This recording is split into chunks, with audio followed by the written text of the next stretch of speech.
ಅವರು ಪ್ರತಿ ಮಾತಲ್ಲಿ ಗ್ರಾಮಗಳ ಸ್ವರೂಪ, ಗ್ರಾಮಗಳ ಆರ್ಥಿಕ ವ್ಯವಸ್ಥೆ, ಗ್ರಾಮಗಳ ರಾಜಕೀಯ ವ್ಯವಸ್ಥೆ, ಗ್ರಾಮಗಳಿಗೆ ಇರ್ಬೇಕಾದಂತ ಸ್ವಾಯತ್ತತೆ ಬಗ್ಗೆ ಒಂದೇ ಸಮ ಅವ್ರ ಬದುಕುನುದ್ದಕ್ಕೂ ಮಾತಾಡ್ಕೊಂಡ್ಬಂದು ಬಹುಶಃ ಇಡೀ ಪ್ರಪಂಚದಲ್ಲಿ ಗ್ರಾಮೀಣ ಬದುಕಿಗೆ ಹಿಂಬಾಗಿ ನಿಂತಿದ್ರು ಅಂತ ಹೇಳಿ ನಾನ್ ಭಾವಿಸಿ ಆದ್ಯವಾಗಿ ಮಹಾತ್ಮ ಗಾಂಧಿ ಅವರಿಗೆ ಹಳ್ಳಿಯ ಒಬ್ಬ ಮನುಷ್ಯನಾಗಿ ನಾನು ಅವರು ಇಟ್ಕೊಂಡಿದ್ದಂತ ಪರಿಕಲ್ಪನೆಗಳ ಬಗ್ಗೆ ನಾನು ಆಭಾರಿಯಾಗಿರ್ತೇನೆ. ಸರ್, ಈ ವ್ಯವಸ್ಥೆ ಬಗ್ಗೆ ಮಾತಾಡ್ಬೇಕು ಅಂದ್ರೆ ನಾನು ಆದ್ಯವಾಗಿ ಸನ್ಮಾನ್ಯ ಅಶೋಕ್ ಮೆಹ್ತಾ ಅವ್ರನ್ನ ಮತ್ತೆ ತಾವು ಹೇಳಿದಾಗೆ ಮ್ಯಾಥ್ಯೂ ಅವ್ರನ್ನ ಇವ್ರನ್ನೆಲ್ಲ ನಾನು ಸ್ಮರಿಸ್ತೇನೆ. ಆದ್ರೆ ನಮ್ಮಲ್ಲಿ ಕರ್ನಾಟಕ ನಾವ್ ಯಾವಾಗ್ಲೂ ಒಂದ್ ಹೆಜ್ಜೆ ಮುಂದೆ ಇದ್ವಿ ಅನ್ನೋದು ನನ್ನ ಭಾವನೆ. ಸನ್ಮಾನ್ಯ ರಾಮಕೃಷ್ಣ ಹೆಗಡೆ ಅವರು RDPR ಮಿನಿಸ್ಟರ್ ಆಗಿದ್ದಾಗಲೇ ರಾಜ್ಯದಲ್ಲಿ ಪಂಚಾಯತ್ ರಾಜ್ ವ್ಯವಸ್ಥೆಗೆ ಒಂದು ಶಕ್ತಿ ಕೊಟ್ಟಿದ್ರು. ಆದ್ರೆ ಆಗ ನಾವು ತಾಲೂಕಾ ಬೋರ್ಡು, ಗ್ರಾಮ ಪಂಚಾಯತಿ ಮತ್ತೆ ಜಿಲ್ಲಾ ಪರಿಷತ್ ವ್ಯವಸ್ಥೆಗಳನ್ನ ಇಟ್ಕೊಂಡಿದ್ವಿ. ಸುಮಾರು ದಿವಸ ಚೆನ್ನಾಗಿ ನಡೀತು. ಮಧ್ಯೆ ಏನೋ ಕಾರಣಾಂತರದಿಂದ ಸ್ವಲ್ಪ ತೊಂದರೆ ಆಯ್ತು. ಆ ನಂತರ ತಿರುಗಿ ಮತ್ತೆ 83 ಏನು ರಾಮಕೃಷ್ಣ ಹೆಗಡೆ ಅವ್ರ ಸರ್ಕಾರ ಬಂತು. ಸನ್ಮಾನ್ಯ ನಜೀರ್ ಸಾಬ್ರು ಮತ್ತೆ ರಾಮಕೃಷ್ಣ ಹೆಗಡೆ ಅವರು ಈ ಕ್ಷೇತ್ರಕ್ಕೆ ಮಾಡಿದಂತ ದೊಡ್ಡ ಸೇವೆ ಶ್ಲಾಘನೀಯ ಅಂತ ಭಾವಿಸಿದ್ದೇನೆ. ಯಾಕೆಂದ್ರೆ ಆ ಪಂಚಾಯತ್ ಆಕ್ಟ್ ತಂದಾಗ ಬಹಳ ಒತ್ತಾಸೆಯಿಂದ ಅವರು ಈ ಕಾರ್ಯಕ್ರಮಗಳನ್ನ ಆರಂಭ ಮಾಡಿದ್ರು. 85 ನಂತರ ಇವತ್ತು ಕರ್ನಾಟಕದಲ್ಲಿ ಏನಾದ್ರು ನಮ್ಮ ಜಿಲ್ಲಾ ಪರಿಷತ್ತು ಮತ್ತೆ ಮಂಡಲ್ ಪಂಚಾಯತ್ ವ್ಯವಸ್ಥೆ ಆಯ್ತು ಅಂದ್ರೆ ಇಡೀ ಭಾರತ ದೇಶಕ್ಕೆ ಅದು ಮಾರ್ಗಸೂಚಿ ಆಯ್ತು ಅಂತ ನಾನು ಭಾವಿಸ್ತೇನೆ ಸರ್. ಯಾಕೆಂದ್ರೆ ಅವತ್ತೇನು ನಜೀರ್ ಸಾಬ್ ಅವರು ಹಠ ಮಾಡಿ ನಮ್ಮ ಮಂಡಲ್ ಪಂಚಾಯತಿ ವ್ಯವಸ್ಥೆ ತಗೊಂಬಂದ್ರು, ರಾಜಕೀಯವಾಗಿದ್ದು ಕಷ್ಟವೇನೋ ಅನ್ನೋಂತ ಸ್ಥಿತಿ ಇತ್ತು, ಆದ್ರೂ ಎದೆಗುಂದದೆ ತಂದು. ಹಾಗಾಗಿ ಇಡೀ ರಾಷ್ಟ್ರದಲ್ಲಿ ನಾವು ಈ ವ್ಯವಸ್ಥೆಯಲ್ಲಿ ಮುಂಚೂಣಿನಲ್ಲಿದ್ದು ಸ್ವಲ್ಪ ಮಟ್ಟಿಗೆ ಮಾರ್ಗದರ್ಶಕರಾಗಿ ಆ ನಂತರ ಸಂವಿಧಾನಾತ್ಮಕ ತಿದ್ದುಪಡಿಗಳನ್ನ ಸಂವಿಧಾನದಲ್ಲಿ ತರಲಿಕ್ಕೆ ನಾವು ಸ್ವಲ್ಪ ಮಟ್ಟಿಗೆ ಕಾರಣೀಭೂತರಾದ್ವು ಅಂತ ನಾನು ಭಾವಿಸಿ ಸನ್ಮಾನ್ಯ ಹೆಗ್ಡೆ ಅವರಿಗೆ ಮತ್ತು ನಜೀರ್ ಸಾಬ್ರಿಗೆ ಏನವತ್ತು ಈ ಕಾರ್ಯಕ್ರಮನ ರೂಪಿಸಿದ್ರು ನಾನು ವಂದನೆಗಳನ್ನ ಅರ್ಪಿಸೋದು ನನ್ನ ಕರ್ತವ್ಯ ಅಂತ ಭಾವಿಸಿದ್ದೇನೆ. ಯಾಕೆಂದ್ರೆ 85 ಹಿಂದೆ ಸುಮಾರು 10-15 ವರ್ಷ ಈ ವ್ಯವಸ್ಥೆ ಸ್ಥಗಿತ ಆಗ್ಬಿಟ್ಟಿದೆ. ತಾಲೂಕ್ ಬೋರ್ಡ್ಗೆ ಎಲೆಕ್ಷನ್ ಆಗಿರ್ಲಿಲ್ಲ, ಮತ್ತೊಂದಾಗಿರ್ಲಿಲ್ಲ, ಎಲ್ಲ ಮರ್ತೋದಂಗಾಗಿತ್ತು. ಅದನ್ನ ತಂದ್ರು. ಆದ್ರೆ 2 ಟೈರ್ ಸಿಸ್ಟಮ್ ತಂದ್ರು. ಮಧ್ಯೆ ನಮ್ದೊಂದು ಅಡ್ವೈಸರಿ ಕಮಿಟಿ ಮಾಡಿ ತಾಲೂಕು ಸಲಹಾ ಸಮಿತಿ ಮಾಡಿದ್ರು. ಆದ್ರೆ ಅಷ್ಟೊಂದು ಶಕ್ತಿನ ಅವರು ಜಿಲ್ಲಾ ಪರಿಷತ್ತು ಮತ್ತು ಮಂಡಲ ಪಂಚಾಯತ್ಗೆ ಕೊಡ್ತವ್ರೇನೋ ಭಾವನೆ ನಮ್ಗಿರ್ಲಿಲ್ಲ. ಅವತ್ತೇನು ಅವ್ರು ಶಕ್ತಿ ತುಂಬೋದ್ರು, ಅದೊಂದು ಸ್ವರಾಜ್ಯದ ಕಲ್ಪನೆಯಲ್ಲಿ ನಿಜವಾದ ದೃಷ್ಟಿನಲ್ಲಿ ಸ್ವರಾಜ್ಯನೇ ಆಗಿತ್ತು ನಾರಾಯಣ ಸ್ವಾಮಿ ಅಂತ ನಾನು ಭಾವಿಸ್ತೇನೆ.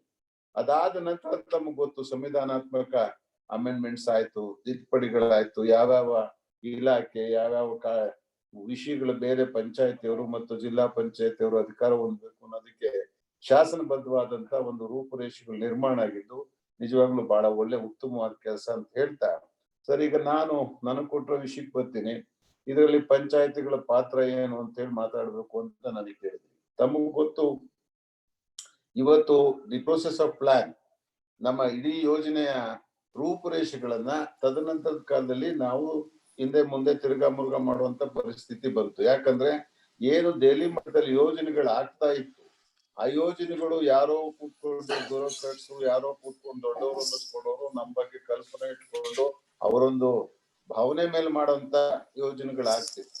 ಆ ನಂತರ ಬಂದ ಸರ್ಕಾರಗಳು ಇಲ್ಲ, ಇದು ಪ್ರಾಕ್ಟಿಕಲ್ ಆಗಿ ಯಾರಿಗೆ ಎಕ್ಸ್ಪೀರಿಯನ್ಸ್ ಇದೆ, ಯಾರದರ ಫಲಾನುಭವಿಗಳಿದ್ದಾರೆ, ಯಾರು ಅದರ ರೂಪುರೇಷೆಗಳನ್ನ ನಿರ್ಮಾಣ ಮಾಡ್ಲಿಕ್ಕೆ ಬೇಕು, ಅವರಿಂದಲೇ ಆಗ್ಬೇಕು ಅಂತ ಹೇಳಿ the first unit of plan panchayat ನಿಂದ ಸ್ಟಾರ್ಟ್ ಆಗ್ಬೇಕು, ಗ್ರಾಮ ಸಭೆಯಿಂದ ಸ್ಟಾರ್ಟ್ ಆಗ್ಬೇಕು ಅಂತ ಏನ್ ಮಾಡಿದ್ರು. ನಿಜವಾಗಿ ಇದೊಂದು ದೊಡ್ಡ ಸಾಧನೆ ಅಂತ ಹೇಳಿ ನಾನು ಭಾವಿಸಿದ್ದೀನಿ ಸರ್. ಕ್ಷಮಿಸ್ಬೇಕು ಸರ್, ಸ್ವಲ್ಪ ಕ್ಷಮಿಸ್ಬೇಕು. ನಮ್ಮ ಗೌರವಾನ್ವಿತ ಶ್ರೀ ಮನುಷ್ಯಶಂಕರ್ ರಾಯರ್ ಅವರು ಆನ್ಲೈನ್ ಬಂದಿದ್ದಾರೆ. I heartily welcome Shri Manishankar Iyer ji for this webinar. Sir, I too welcome you, sir. As Law Minister of Karnataka, I too welcome you, sir. ಅದಕ್ಕೆ ಅವ್ರು ಇರೋದ್ರಿಂದ ಸ್ವಲ್ಪ ಇಂಗ್ಲಿಷ್ ಮಿಕ್ಸ್ ಮಾಡ್ಕೊಂಡು ಮಾತಾಡ್ಬೋದು ಅಂತ ಸಲಹೆ ಕೊಟ್ಟೆ ಅಷ್ಟೇನೆ. Thank you sir. Okay sir. ಈ ಯೋಜನೆ ಏನಾಯ್ತು ಸರ್, ಈಗ ಯಾರು ಅದರಲ್ಲಿ ಅವರ ಯೋಜನೆಗಳನ್ನ, ಅವರ ಭವಿಷ್ಯನ, ಅವರ ಕಾರ್ಯಕ್ರಮಗಳನ್ನ ಮಾಡ್ಕೋಬೇಕು ಅಂತ ಹೇಳಿ ಅವ್ರಿಗೇನೆ ನಾವು ಅಧಿಕಾರ ಕೊಡುವಂತ ಒಂದು ಸ್ಥಿತಿ ಬಂದಿದ್ದು ಬಹುಶಃ ಈ ದೇಶದ ಒಂದು ಹಿರಿಮೆ ಅಂತ ನಾನು ಭಾವಿಸಿದ್ದೀನಿ ಸರ್. ಹಾಗಾಗಿ ಈ ಗ್ರಾಮ ಸಭೆಗಳು ಇವತ್ತು ನಮ್ಮ ಪಂಚಾಯತ್ ವ್ಯವಸ್ಥೆನಲ್ಲಿ ಅತ್ಯಂತ ಶ್ರೇಷ್ಠವಾದಂತ ಒಂದು ವ್ಯವಸ್ಥೆ ಅಂತ ಹೇಳಿ ನನ್ನ ಭಾವನೆ. ಅಲ್ಲಿ ಏನು ನಾವು ಯೋಜನೆಗಳನ್ನ ಮಾಡ್ತಾ ಇದೀವಿ, ಅಲ್ಲಿ ಏನು ನಮ್ ಜನ ಕೂತ್ಕೊಂಡು ಅವ್ರ ಯೋಜನೆಗಳನ್ನ ಅವ್ರು ಮಾಡ್ಬೇಕು, ಅದರಲ್ಲೂ ಶೆಲ್ಫ್ ಆಫ್ ಪ್ರೋಗ್ರಾಮ್ಸ್ ಅಥವಾ ಪ್ರಾಜೆಕ್ಟ್ಸ್ ಮಾಡ್ಬೇಕು, ನಿಜವಾಗಿ ದೊಡ್ಡ ಕೆಲಸ. ನಾನು ಇವತ್ತು ಅದನ್ನೇ ಬಯಸ್ತೇನೆ. ನಮ್ಮ ಹಳ್ಳಿಗಳಲ್ಲಿ ಏನ್ ಇವತ್ತು ಕಾರ್ಯಕ್ರಮಗಳು ಮಾಡ್ತಾರೆ, ಅವ್ರಿಗೆ ಏನೇನು ಬೇಕು, ಅವರ ಭಾವನೆಗಳೇನಿದೆ, ಅವ್ರು ಯಾವ್ಯಾವ ಅಭಿವೃದ್ಧಿ ಕಾರ್ಯಕ್ರಮ ತಗೋಬೇಕು, ಇವತ್ತು ಯೋಜನೆಗಳಲ್ಲಿ ಪಟ್ಟಿ ಮಾಡಿ ಅದಕ್ಕೆ ಆದ್ಯತೆನ ಕೊಟ್ಟು ಅದರಲ್ಲಿ ಮೊದಲು ಯಾವ್ದು, ಎರಡನೇದು ಯಾವ್ದು, ಮೂರನೇದು ಯಾವ್ದು ಅಂತ ಹೇಳಿ ಗ್ರಾಮ ಪಂಚಾಯತಿಗಳ ಗ್ರಾಮ ಸಭೆಗಳು ಏನಾದ್ರು ಇನ್ನೂ ಚೆನ್ನಾಗಿ ಕೆಲಸ ಮಾಡ್ಬಿಟ್ರೆ ಬಹುಶಃ ಪಂಚಾಯತ್ ರಾಜ್ ವ್ಯವಸ್ಥೆ ಇನ್ನೂ ಚೆನ್ನಾಗಿ ಆಗುತ್ತೆ. ಮಾತಾಡೋದು ಇಂಗ್ಲಿಷ್ ಸಮರೈಸ್ ಮಾಡಿ ಬ್ರೀಫ್ ಆಗಿ. ಮನ್ಶಂಕರ ಈಗಲೂ ಸರ್ ಅವರು ಭಾಗವಹಿಸಿದ್ದಾರೆ. ಇವ್ರು ಹೇಳಿದ್ದನ್ನು ಇಂಗ್ಲಿಷ್ ಅಲ್ಲಿ ಕೊನೆಗೆ ಸ್ವಲ್ಪ ಸಮರಿ ಮಾಡಿ, ಇಂಪಾರ್ಟೆಂಟ್ ಹೈಲೈಟ್. ಇಲ್ಲಿ ನಾನೇ ಕೊನೆಯಲ್ಲಿ ಹೇಳ್ತೀನಿ ಬಿಡಿ ನಾರಾಯಣ ಸ್ವಾಮಿ, ಪರವಾಗಿಲ್ಲ. ಹಾಗಾಗಿ ಇವತ್ತೇನು ಗ್ರಾಮ ಪಂಚಾಯತಿಗೆ ಕೊಟ್ಟಿರೋ ಅಧಿಕಾರ ಇದೆ, ಅದನ್ನೇನಾದ್ರೂ ಅವರು ಸ್ಪಷ್ಟವಾಗಿ ಅವರೆಲ್ಲ ಕೂತ್ಕೊಂಡು ಚರ್ಚೆ ಮಾಡಿ ಏನಾದ್ರು ಕಾರ್ಯಕ್ರಮಗಳನ್ನ ಮಾಡಿದ್ರೆ ಬಹುಶಃ ಇಂಡಿಯಾ ದೇಶದ ವ್ಯವಸ್ಥೆಗೆ ನಾವೆಲ್ಲಾದ್ರೂ ಒಂದು ಪರಿಹಾರನ ಕಂಡುಹಿಡಿಬಹುದು. ಗಾಂಧೀಜಿ ಏನ್ ಕನಸು ಕಂಡ್ರು, ಅವರವರ ಯೋಜನೆಗಳನ್ನ ಅವ್ರು ಮಾಡಿ ಅವರವರ ಪರಿಸ್ಥಿತಿಗಳನ್ನ ಅರ್ಥ ಮಾಡ್ಕೊಂಡು ಅಲ್ಲಿರೋ ರಿಸೋರ್ಸ್ ಏನು, ಅಲ್ಲಿ ಮಾಡ್ಬೋದಾಗಿರೋ ಕೆಲಸ ಏನು ಅಂತ ತಮಗ್ ಗೊತ್ತು. ಈ ದೇಶ ಟ್ರೋಫಾಲಜಿಕಲ್ ಆಗಿ, ಜಿಯೋಗ್ರಫಿಕಲ್ ಆಗಿ ವಿಭಿನ್ನತೆ ಹೊಂದಿರೋ ದೇಶ. ಯಾರು ಒಂದ್ ಕಡೆ ಕೂತು ಈ ದೇಶದ ಎಲ್ಲ ಹಳ್ಳಿಗಳಿಗೆ ಪ್ಲಾನ್ ಮಾಡಕ್ ಆಗಲ್ಲ.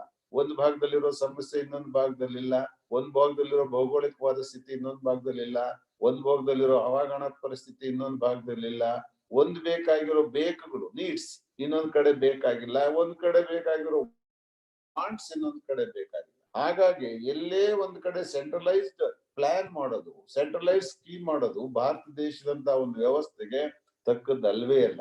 ಆಯಾ ಭಾಗಕ್ಕೆ ಸೀಮಿತವಾಗಿ, ಆಯಾ ಪ್ರದೇಶಕ್ಕೆ ಸೀಮಿತವಾಗಿ ಅಲ್ಲಿರೋ ಜನ ಅವರೇ ಕೂತು ಅವ್ರಿಗೆ ಏನ್ ಬೇಕು ಏನ್ ಬೇಡ ಅಂತ ಪ್ಲಾನ್ ಮಾಡೋ ವ್ಯವಸ್ಥೆ ಏನಿದೆ ಅತ್ಯಂತ ಶ್ರೇಷ್ಠವಾದ ವ್ಯವಸ್ಥೆ. ಆ ಪ್ಲಾನ್ ಮಾಡೋ ಸ್ಥಿತಿಗೆ ಘಟಕ ಏನಿದೆ ಗ್ರಾಮ ಪಂಚಾಯತಿ ಬಿಟ್ಟು ಬೇರೆ ಯಾರು ಮಾಡಕ್ಕಾಗೋದಿಲ್ಲ ಅಂತ ನಾನು ಬಹಳ ಸ್ಪಷ್ಟವಾಗಿ. ರಾಜ್ಯ ನಡೆಸೋರು, ರಾಷ್ಟ್ರ ನಡೆಸೋರು ಯೋಜನೆಗಳನ್ನ ಏನೇ ಮಾಡಿದ್ರು ಈ ರಾಜ್ಯದಲ್ಲಿ, ರಾಷ್ಟ್ರದಲ್ಲಿ ಯಾವ ಗ್ರಾಮಕ್ಕೆ, ಯಾವ ಹಳ್ಳಿಗೆ ಏನ್ ಬೇಕು ಅನ್ನೋಷ್ಟು ತಿಳ್ಕೊಂಡಷ್ಟು ಬೌದ್ಧಿಕವಾಗಿ ಕೂತ್ಕೊಂಡು ಯೋಜನೆಗಳನ್ನ ಮಾಡೋದು ಬಹಳ ಕಷ್ಟ ಇದೆ.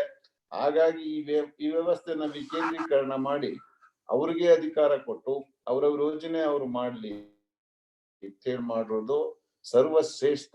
ಇದು ಕೆಲ್ಸನ ಚೆನ್ನಾಗಿ ನಾವು ಮಾಡ್ಬೇಕು ಸರ್. ಈಗ ನಾವು ಆ ಯೋಜನೆಗಳನ್ನ ಮಾಡ್ಬೇಕು. ಯೋಜನೆ ಮಾಡ್ಬೇಕಾದ್ರೆ ಆ ಪಂಚಾಯತ್ಗೆ ಅಭಿವೃದ್ಧಿನ ದೃಷ್ಟಿಲಿ ಇಟ್ಕೋಬೇಕು. ಆ ಪಂಚಾಯತ್ಗಳಿರೋ ಬಹುತೇಕ ಜನರ ಯೋಗಕ್ಷೇಮನ ನೋಡ್ಕೊಂಡು ಯೋಜನೆಗಳನ್ನ ನಾವು ಆರಂಭ ಮಾಡ್ಬೇಕಾಗುತ್ತೆ. ಆ ಸ್ಥಿತಿಗೆ ಪಂಚಾಯತಿಗಳು ಸ್ಪಂದಿಸ್ಬೇಕಾಗಿದೆ.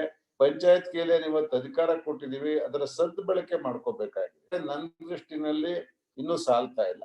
ನಾವೇನು ಶಾಸನಾತ್ಮಕವಾಗಿ ಅಧಿಕಾರ ಕೊಟ್ಟರು ಕೂಡ ಅದರ ನಿರ್ವಹಣೆ ಸ್ವಲ್ಪ ಎಂದು ಮುಂದೆ ಆಗಿದೆ. ಇದಕ್ಕೆ ಸ್ವಲ್ಪ ಇನ್ನು ನಮ್ಮ ಸದಸ್ಯರಿಗೆ ಪಂಚಾಯತ್ನಲ್ಲಿರೋ ವ್ಯವಸ್ಥೆಗೆ ಸ್ವಲ್ಪ ನಾವು ತರಬೇತಿನ ಕೊಡ್ಬೇಕಾಗುತ್ತೆ. ಆದ್ರೂ ಇವತ್ತೇನು ನಾವು ಯೋಜನೆಗಳಲ್ಲಿ ಮನೆ ಕೊಡೋದನ್ನ ಇವತ್ತು ಗ್ರಾಮ ಪಂಚಾಯತಿ ಕೊಟ್ಟಿದ್ದೀವಿ, ಮತ್ತೊಂದನ್ನ ಗ್ರಾಮ ಪಂಚಾಯತಿ ಕೊಟ್ಟಿದ್ದೀವಿ. ಇಲ್ಲಿ ನಿರ್ವಂಚನೆಯಿಂದ ಕೆಲಸ ಆಗ್ಬೋದು ಅನ್ನೋದು ನಮ್ಗಿದೆ. ಗ್ರಾಮ ಸಭಾ ಸೇರಿಸಿ ಯಾರಿಗೆ ಏನೇನ್ ಅನುಕೂಲಗಳು ಬೇಕು, ಯಾವ ಊರಿಗೆ ಏನ್ ಆಗ್ಬೇಕು ಅನ್ನೋ ಚರ್ಚೆ ಆರಂಭ ಆಗೋದ್ರಿಂದ ಆ ಚರ್ಚೆಯನ್ನ ಆಧಾರದಲ್ಲಿ ಇಟ್ಕೊಂಡು ಇವತ್ತು ಆ ಪಂಚಾಯತ್ಗಳ ನಿರ್ಧಾರಗಳಾಗೋದ್ರಿಂದ ಎಲ್ಲ ಕಡೆ ಕೆಲಸ ಕಾರ್ಯಗಳನ್ನ ಸಮರ್ಪಕವಾಗಿ ನಾವು ಮಾಡ್ಬೇಕಾಗುತ್ತೆ, ಮಾಡ್ತಾ ಇದೀವಿ ಅಂತ ಭಾವಿಸ್ತೀವಿ. ಇದ್ರ ಜೊತೆಗೆ ಯೋಜನೆಗಳು ನಿಮಗೆ ಗೊತ್ತು, ಯೋಜನಾ ಸಮಿತಿಗಳನ್ನು ನಾವು ಮಾಡಿದ್ವಿ.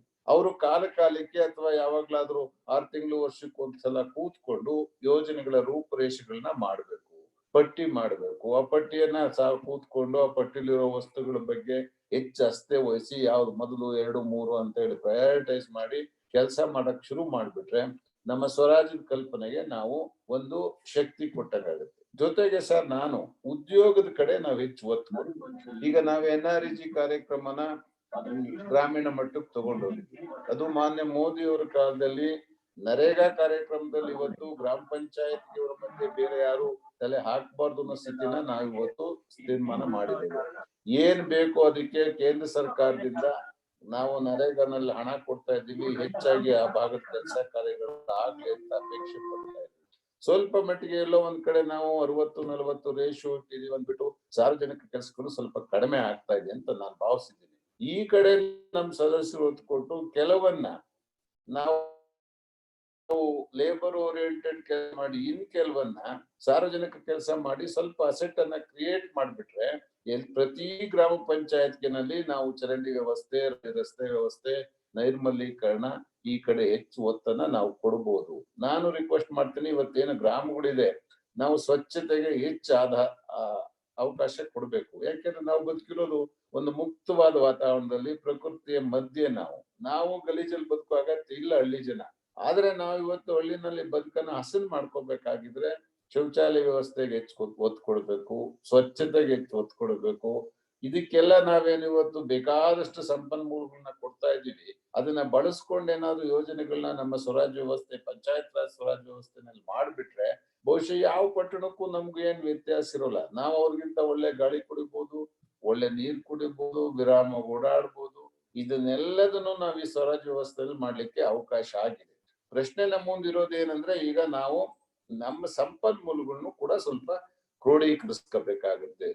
100 ಸರ್ಕಾರದ ಅನುದಾನಗಳ ಮೇಲೆ ಏನು ನಾವು ಕೆಲಸ ಮಾಡ್ತಾ ಇದೀವಿ, ಎಲ್ಲೋ ಒಂದು 40% ಆದ್ರೂ ನಾವು ಸ್ವಲ್ಪ ಸಂಪನ್ಮೂಲ ಕೂಡಿಸ್ಕೊಂಡು ನಮ್ಮ ಕಾಲ ಮೇಲೆ ನಾವು ನಿಂತ್ಕೊಳ್ಳುವಂತ ವ್ಯವಸ್ಥೆ ಮಾಡಿದ್ರೆ, ಸ್ವಲ್ಪ ನಮ್ಗೆ ಇನ್ನೊಬ್ಬರ ಮೇಲೆ ಹಂಗನ್ನ ಕಡಿಮೆ ಮಾಡ್ತಾ ಹೋದ್ರೆ ನಾವು ಸ್ವಲ್ಪ ನಿಶ್ಚಲವಾಗಿ ಮಾತಾಡ್ಲಿಕ್ಕೆ ಆಗುತ್ತೆ. ಹಾಗಾಗಿ ಗ್ರಾಮ ಪಂಚಾಯತ್ ಇವರು ಕೆಲಸ ಮಾಡೋ ಕಡೆ ಒಂದ್ ಕಡೆ ಜವಾಬ್ದಾರಿ, ಇನ್ನೊಂದ್ ಕಡೆ ಅಧಿಕಾರ, ಎರಡನ್ನೂ ಅರ್ಥ ಮಾಡ್ಕೊಂಡು ಸಂಪನ್ಮೂಲ ಕ್ರೋಢೀಕರಿಸ್ಕೊಂಡು ಅದರ ಸದುಪಯೋಗ ಆಗ್ಬೇಕಾಗುತ್ತೆ. ಯೋಜನೆಗಳು ಬಹಳ ಸ್ಪಷ್ಟವಾಗಿ ಆಗ್ಬೇಕಾಗುತ್ತೆ. ನಾನು ಅನೇಕ ಸಭೆಗಳಲ್ಲಿ ನಮ್ಮ ಸನ್ಮಾನ್ಯ ಸದಸ್ಯರುಗಳಿಗೆ ಹೇಳ್ತೀನಿ, ಚುನಾಯಿತರಾಗ್ಲಿಕ್ಕೆ ನಿಮ್ಗೆ ಒಂದು ವಾರ್ಡ್, ಚುನಾಯಿತರಾಗ್ಲಿಕ್ಕೆ ನಿಮ್ದೊಂದು ಹಳ್ಳಿ, ಚುನಾಯಿತರಾದ್ಮೇಲೆ ತಾವೆಲ್ಲ ಆ ಗ್ರಾಮ ಪಂಚಾಯತ್ಗೆ ಜವಾಬ್ದಾರಸ್ಥರು, ಸದಸ್ಯರು ಅಂತ ತಲೆಯಲ್ಲಿ ಇಟ್ಕೋಬೇಕು.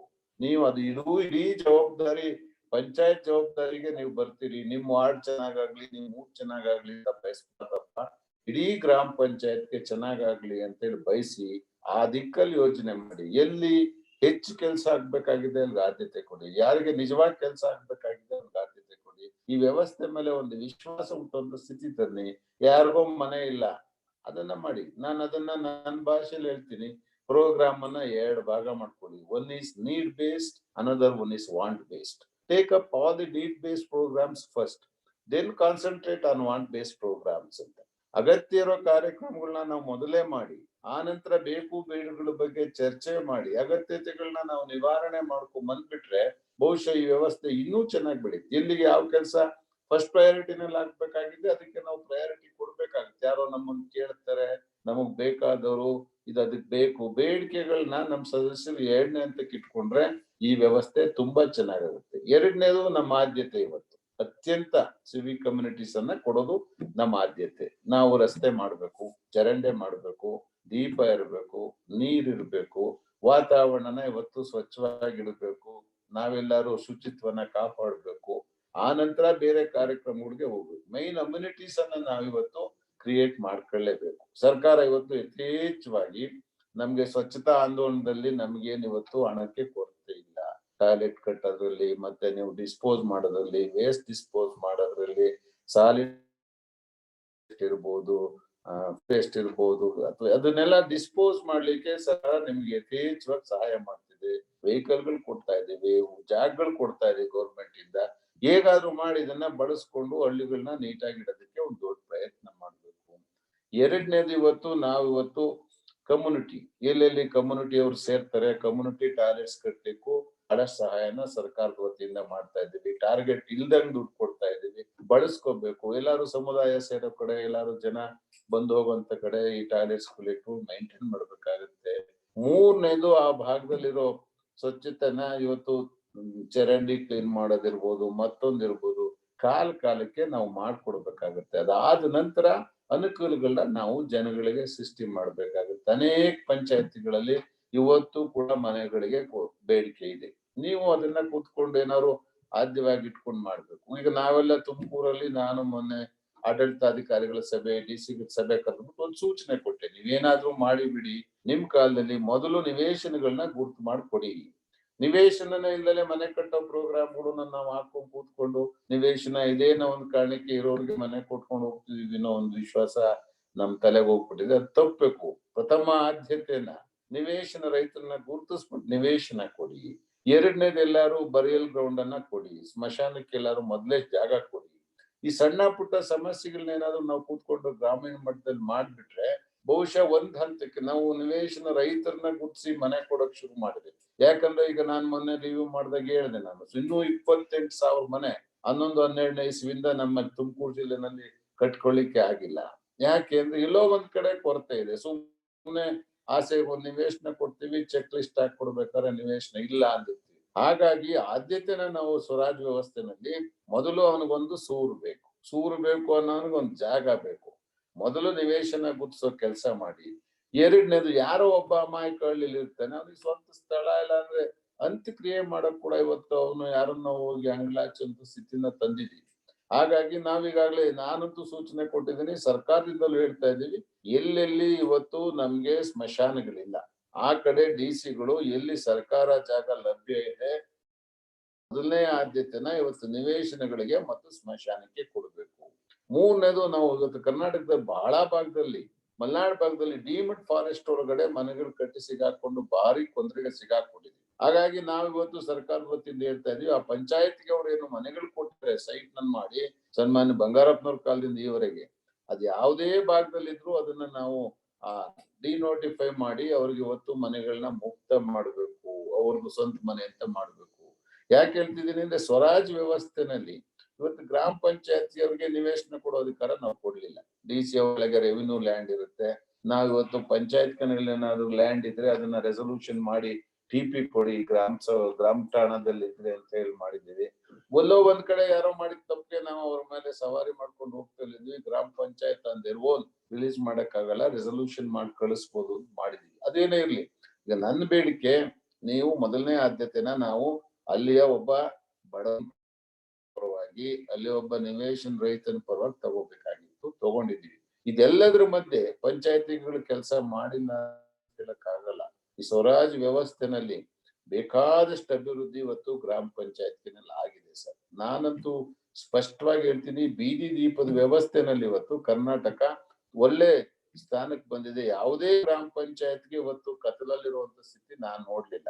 ಚೆನ್ನಾಗಿ ಇವತ್ತು ವ್ಯವಸ್ಥಿತವಾಗಿ ಬೀದಿ ದೀಪಗಳ ವ್ಯವಸ್ಥೆ ಆಗಿದೆ, ರಸ್ತೆ ವ್ಯವಸ್ಥೆ ಆಗಿದೆ. ಅವರವರ ಕ್ಷೇತ್ರಗಳಲ್ಲಿ ನಾವು ಕೆಲಸ ಮಾಡ್ಬೇಕು ಅಂತ ಸದಸ್ಯರು ಕೆಲಸ ಮಾಡೋ ಸ್ಥಿತಿ ಇದೆ. ಫಲಾನುಭವಿಗಳನ್ನ ಇವತ್ತು ಗುರ್ತಿಸುವಂತ ಸ್ಥಿತಿ ಇದೆ. ಮತ್ತೆ ಎಷ್ಟೋ ಯೋಜನೆ ನಾವು SCP TSP ಗಳಲ್ಲಿ ಯೋಜನೆ ತಗೋತಾ ಇದ್ವಿ. ನಾನೇ ಜಿಲ್ಲಾ ಪಂಚಾಯತ್ ಮೆಂಬರ್ ಆದಾಗ 1 million well scheme Rajiv Gandhi ಅವ್ರ ಹೆಸರಲ್ಲಿ ಇತ್ತು. ನಾನು ಅವತ್ತು ತಕರಾರು ತಗೊಂಡಿದ್ದೆ, ಏನಕ್ಕಪ್ಪ ತೆಗಿತೀರಿ 20 ಅಡಿ 25 ಅಡಿ ಭೂಮಿನಲ್ಲಿ ತೆಗೆದ್ರೆ ನೀರ್ ಸಗ್ದಂತ ಜಿಲ್ಲೆನಲ್ಲಿ ಈ ಕಾರ್ಯಕ್ರಮ ಯಾಕೆ ಮಾಡ್ತಾ ಇರ್ತೀರಿ? ಇದ್ರ ಬದಲು ಎಲ್ಲಾರು ಸರ್ಫೇಸ್ ವಾಟರ್ ಮ್ಯಾನೇಜ್ಮೆಂಟ್ಗೆ ಇದನ್ನ ಡೈವರ್ಟ್ ಮಾಡಿ ಬೂದಿ ಬದ ಹಾಕೋದು, ಅಣೆ ಕಟ್ಟೋದು, ಮತ್ತೆ ಬ್ರಿಡ್ಜ್ ಕಮ್ ಬ್ಯಾರೇಜ್ ಮಾಡೋದು. I told mummy that this time is convenient because everybody will be at home and morning everybody is busy. So I said this time at least I can find them and they will be at ಅವತ್ತು ನಮಗೆ ಏನೋ disturb ಆಗ್ತಿದೆ.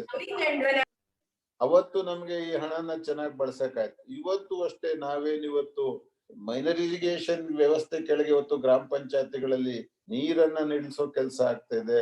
ಎಲ್ಲೆಲ್ಲಾದ್ರೂ ಅದನ್ನ ಶೇಖರಣೆ ಮಾಡೋ ಕೆಲಸ ಆಗ್ತಾ ಇದೆ. ನಿಜವಾಗ್ಲೂ ಒಳ್ಳೆ ಕೆಲಸ ಇವತ್ತು ಗ್ರಾಮ ಪಂಚಾಯತ್ ಮಾಡ್ತಾವ್ರೆ.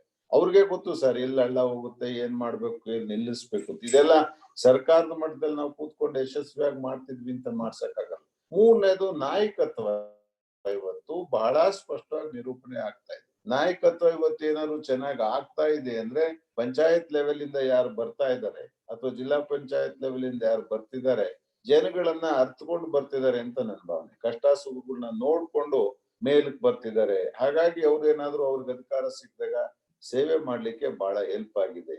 ಈಗ ನಮ್ಗೆ ಆಗ್ಬೇಕಾಗಿರೋದು ಸರ್, ಪಂಚಾಯತ್ ವ್ಯವಸ್ಥೆನಲ್ಲಿ ಅದು ದೃಢ ಆಗ್ಬೇಕಂದ್ರೆ ಕಸುಬುಗಳೇನಿತ್ತು ಹಳ್ಳಿನಲ್ಲಿದ್ದು ಅವಕ್ಕೆ ನಾವು ಶಕ್ತಿ ತುಂಬಬೇಕಾಗಿದೆ. ಅಲ್ಲಿರೋ ಜನಗಳನ್ನ ಆರ್ಥಿಕವಾಗಿ ಸ್ವಲ್ಪ ಬೆಳೆಸ್ಬೇಕಾಗಿದೆ. ಸುಮಾರು ಉದ್ಯೋಗಗಳು ನಾಶ ಆಗ್ಬಿಟ್ಟಿದೆ. ಅದರಲ್ಲೂ ಈ ನೂಲೋದು, ಮತ್ತೊಂದು ಕಮ್ಮಾರಿಕೆ, ಇವಕ್ಕೆ ಯಾವಕ್ಕೂ ನಾವು ಶಕ್ತಿ ತುಂಬಕ್ ಆಗ್ತಾ ಇಲ್ಲ. ಇದೆಲ್ಲ ದೊಡ್ಡವ್ರ ಶಕ್ತಿ ಜಾಸ್ತಿ ಆಗ್ಬಿಟ್ಟು ಗ್ರಾಮೀಣ ಕಸಬನ್ನ ನಂಬ್ಕೊಂಡಿದ್ದ ಜನ ಸ್ವಲ್ಪ ಎಲ್ಲೋ ಆರ್ಥಿಕವಾಗಿ ಹಿಂದಕ್ಕೆ ಹೋಗ್ತಾರೆ. ಇದು ಗಾಂಧೀಜಿಯವರ ದೊಡ್ಡ ಆಲೋಚನೆ ಇದೆ ಆಗಿತ್ತು. ನೀವೇನಾದ್ರೂ ಚರಕನ ಅವ್ರ ಯಾತಕ್ಕೆ ದೊಡ್ಡದಾಗಿ ಮಾತಾಡ್ತಿದ್ರು ಅಂದ್ರೆ ಆ ಒಂದು ಕೈಗಾರಿಕೆ ಉಳಿದೆ ಹೋದ್ರೆ ಸ್ವಾಭಿಮಾನಕ್ಕೆ ಧಕ್ಕೆ ಬರುತ್ತೆ. ಆರ್ಥಿಕತೆ ಕಡಿಮೆ ಆದ್ರೆ ಆರ್ಥಿಕವಾಗಿ ಅವ್ನು ಹಿಂದುಳಿದ್ರೆ ಆ ಮನುಷ್ಯ ಯಾರೆದ್ರಿಗೂ ತಲೆ ಎತ್ಕೊಂಡು ಬಾಳಕ್ ಆಗೋದಿಲ್ಲ ಅಂತ ನಾವೀಗ ಅಂತ ಕಡೆ ಸ್ವಲ್ಪ ಪಂಚಾಯತ್ ರಾಜ್ ವ್ಯವಸ್ಥೆನಲ್ಲಿ ಕಾನ್ಸಂಟ್ರೇಟ್ ಮಾಡ್ಬೇಕಾಗಿದೆ. ಏನು ಗುಡಿ ಕೈಗಾರಿಕೆ ಅಥವಾ ಮನುಷ್ಯ ಅವನ ಹಂತದಲ್ಲಿ ಕೂತ್ಕೊಂಡು ಜೀವನ ಮಾಡ್ಲಿಕ್ಕೆ, ಸ್ವಲ್ಪ ಹಣನ ಮಾಡ್ಲಿಕ್ಕೆ ಅಥವಾ ಉದ್ದಿಮೆ ಮಾಡ್ಲಿಕ್ಕೆ ಸಹಾಯ ಆಗ್ಬೇಕಾಗಿತ್ತು, ಆ ಕಡೆ ನಾವು ಅವನಿಗೆ ಪೂರಕವಾಗಿ ಪೋಷಕವಾಗಿ ಕೆಲಸ ಮಾಡ್ಬೇಕಾಗಿತ್ತು.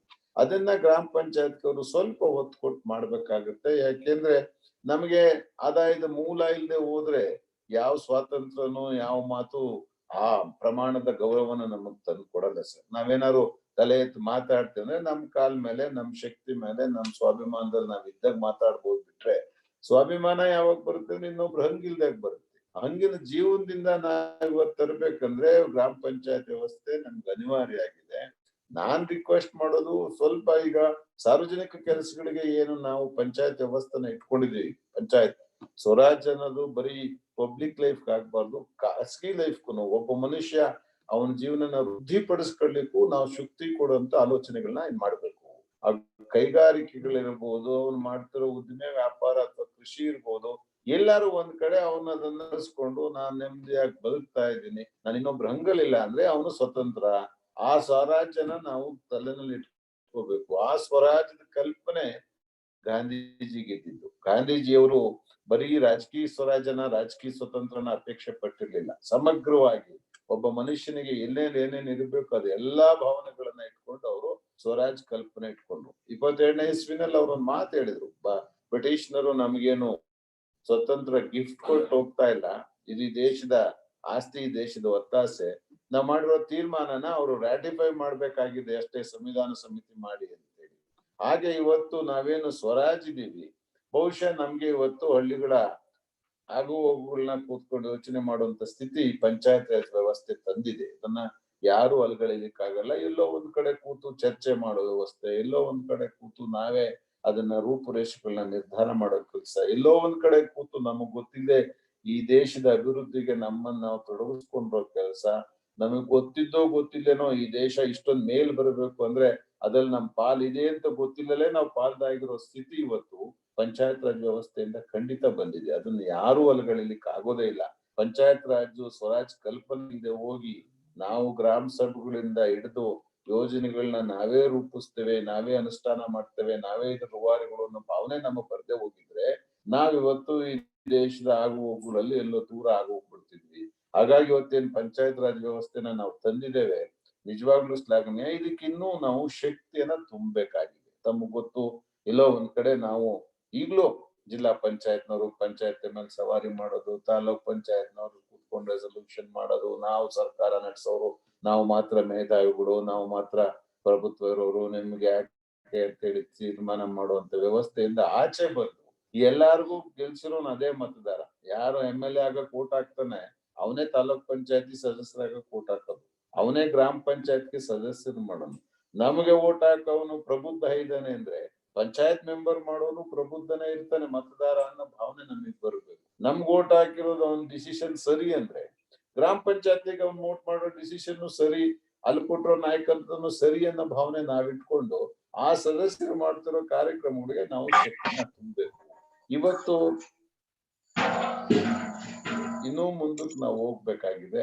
ಇದ್ರಲ್ಲಿ ಆಗ್ಬೇಕಾಗಿರೋದು, ನಾನು ವ್ಯವಸ್ಥೆನ ಇವತ್ತು ನಾವು ರೂಪಿಸ್ಕೊಟ್ಟಿದ್ದೇವೆ, ಒಂದ್ ಹ್ಯಾಂಡ್ ಪೋಸ್ಟ್ ಆಗಿದ್ದೀವಿ, ಇದಕ್ಕಲ್ಲಿ ಹೋಗ್ರಪ್ಪ ಅಂತೇಳಿ ಸರ್ಕಾರ, ಕಾನೂನು, ಸಂವಿಧಾನ ತಮ್ಮಂತ ಸ್ಥಿತಿಗತಿಗಳಿಂದ ಹೇಳ್ತಾ ಇದ್ದೀವಿ. ಮಾರ್ಗದಲ್ಲಿ ಈಗ ಶಕ್ತಿಶಾಲಿಯಾಗಿ ನಮ್ಮವರು ನಡೀಬೇಕು.